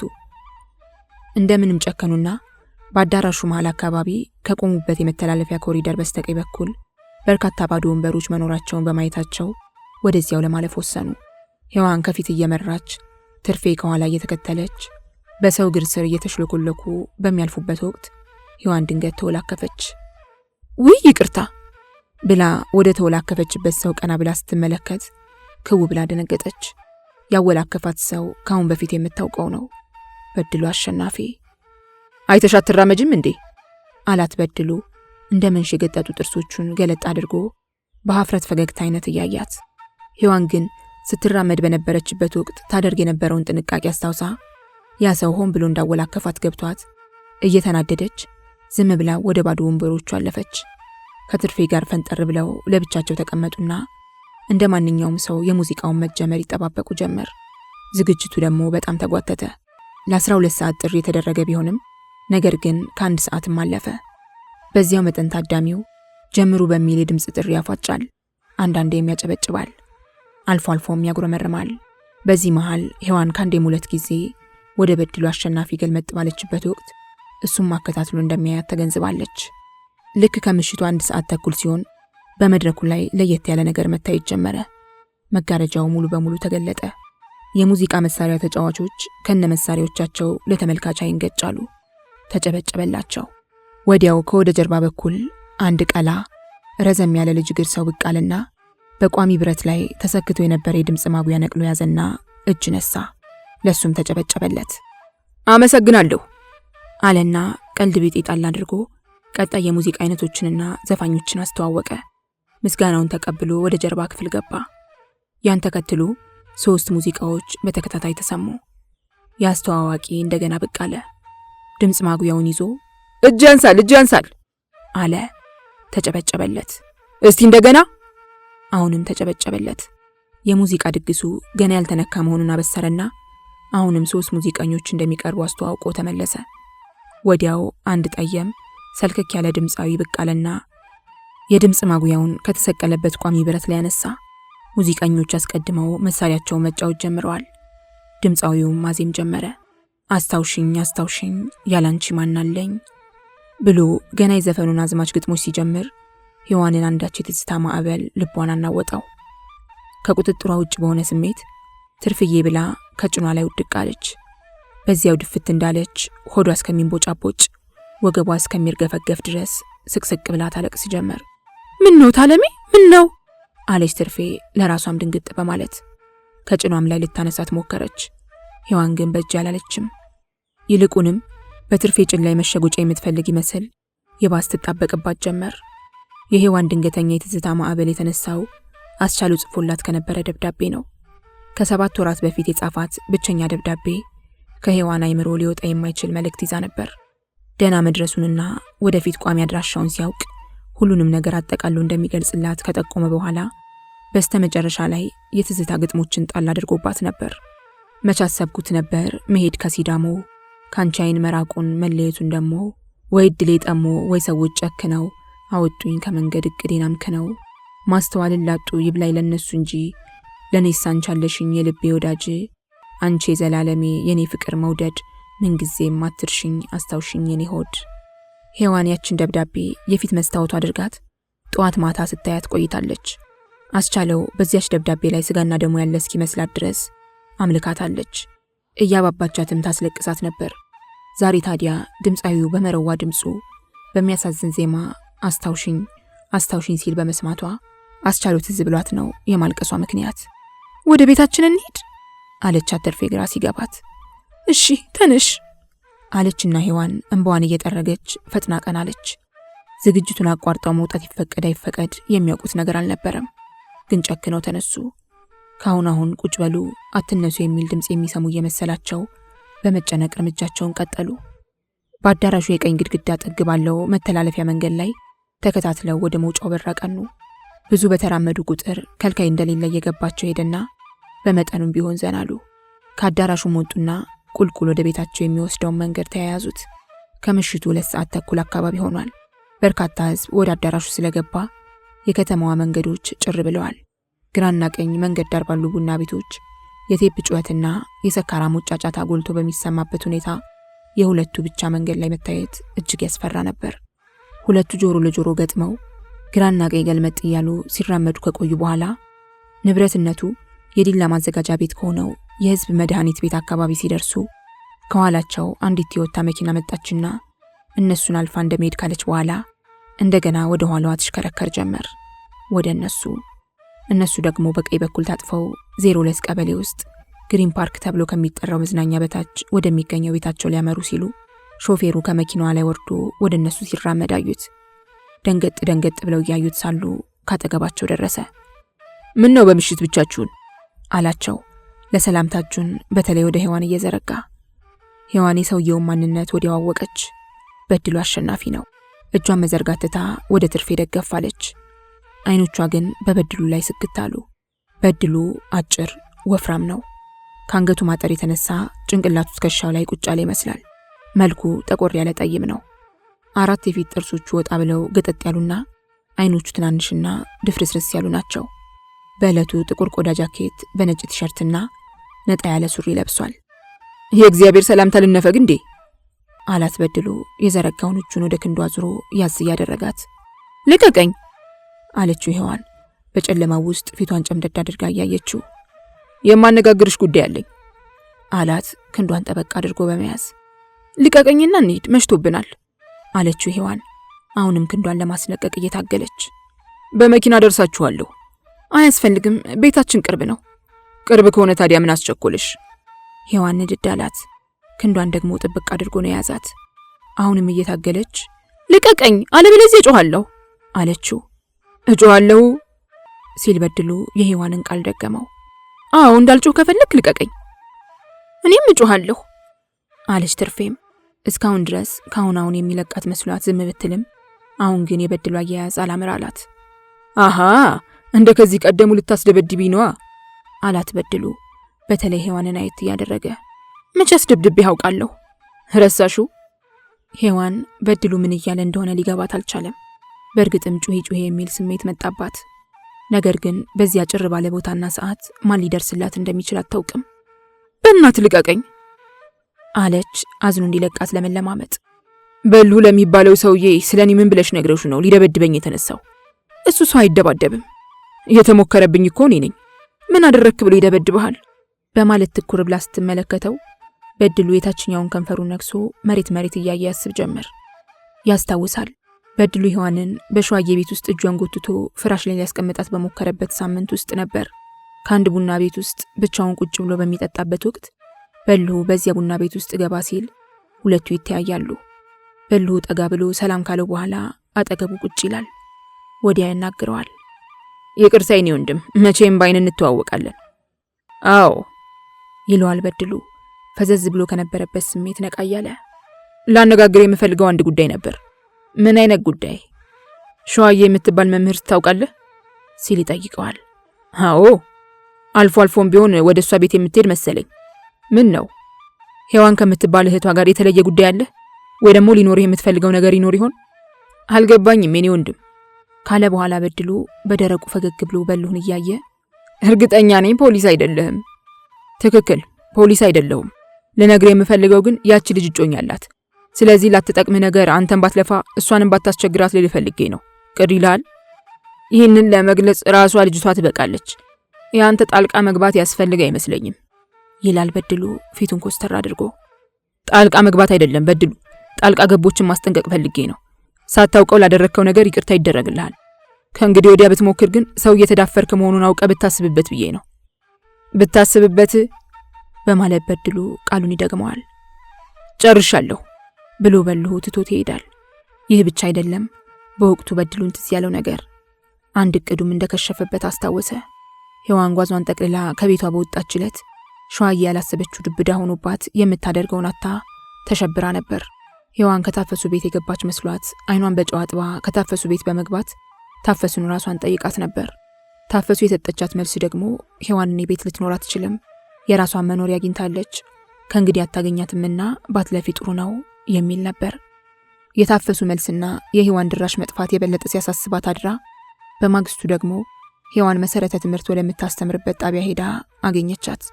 የት ነው ሄድሽው አንቺ ስትል ነበር አይኗን አፍጥጣ ጥርሷን አግጥጣ የጠየቀቻት። እዚሁ ዲላ ውስጥ ነኝ። ወደ ቤትሽ ትመለሻለሽ ወይስ አትመለሽም? ፈጽሞ አልመለስም። አስደንጋጭ አቋም ነበር ለሸዋዬ። ለአንድ ሳምንት ያህል ስትብከነከን ቆይታ መጨረሻ ላይ በተለይ ከባርናባስና ከበድሉ ጋር በመሆን የቀቢጸ ተስፋ ምክክር አድርገው ስምምነት ላይ የደረሱበትም እቅድ ነበር።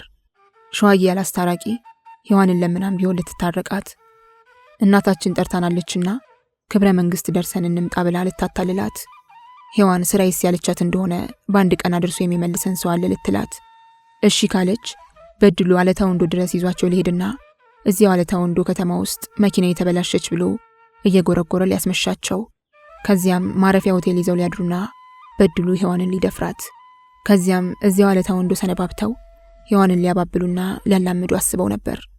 በእርግጥም ሸዋዬ ሔዋንን ለማታለል ብዙ ጥራ ነበር። ሔዋን ግን ፍንክች አላለችም።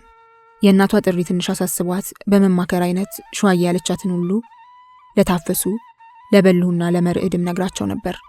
በተለይ በልሁ በአንድ ቀን አድርሶ የሚመልሰን ሰው አለ የሚለው ነገር ገብቶት በጣም ይናደዳል። አንድ ቀን መርዕድን አስከትሎ ወደ ሸዋዬ ቤት ይሄዳል። በአጋጣሚ ሸዋዬና በድሉ ፍራሽ ላይ ቁጭ ብለው ጫት ሲቅሙ ያገኛቸዋል። ቁጭ ሳይል በቁሙ ስሚ አንቺ ብሏት ነበር ሸዋዬን። አቤት።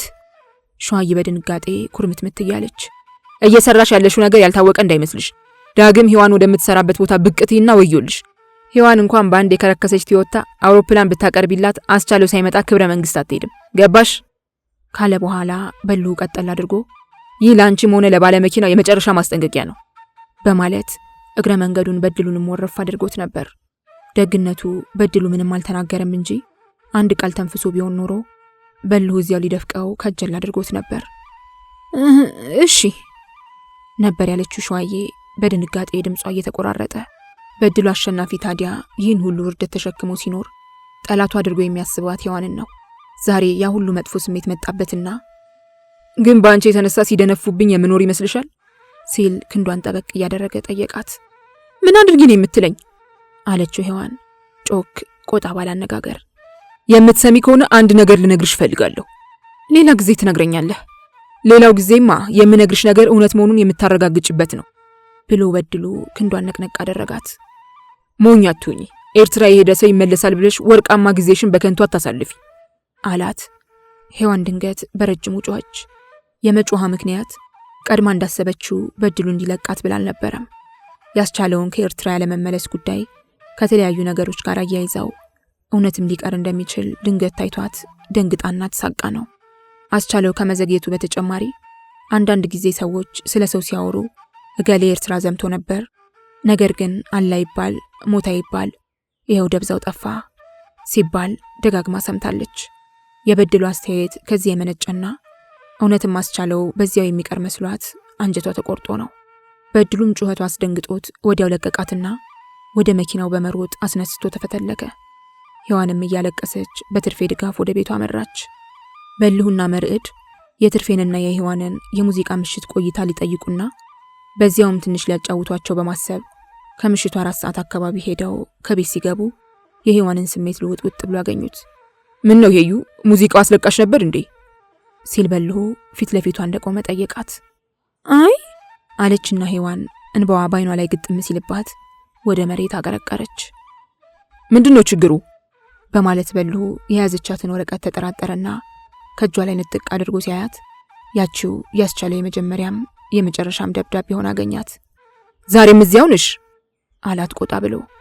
መርዕድ ደግሞ ወደ ትርፌ ዞር አለና ምን ሆናለች ሲል ጠይቀዋት መልሷን ሲጠብቅ ሔዋን ድንገት ቀደመቻቸው። በልሁዬ አታለሉኝ፣ ኤርትራ የሄደ ሰው አይመለስም፣ በቃ አስቹ እንደሆነ ቀርቷል አለችው ቀና ብላ አይኑን እያየች። አይኖቿ በእንባ ሞልተው ሰማይ መሰሉ። ምን አለ በልሁ ክው ብሎ በመደንገጥ። በቃ አሁን ነገሩ ሁሉ ገብቶኛል፣ አስቻለው ከኤርትራ አይመጣም ብላ ፊቷን በጉልበቶቿ ላይ አስደግፋ ስቅስቅ ብላ ታለቅስ ጀመር። በልሁ አንድ ነገር ወለል ብሎ ታየው። ያስቻለው ሁኔታ በዚሁ ከቀጠለና ምናልባትም መመለስ ባይችል በሔዋን አይምሮ ውስጥ ሊፈጠር የሚችለው አደጋ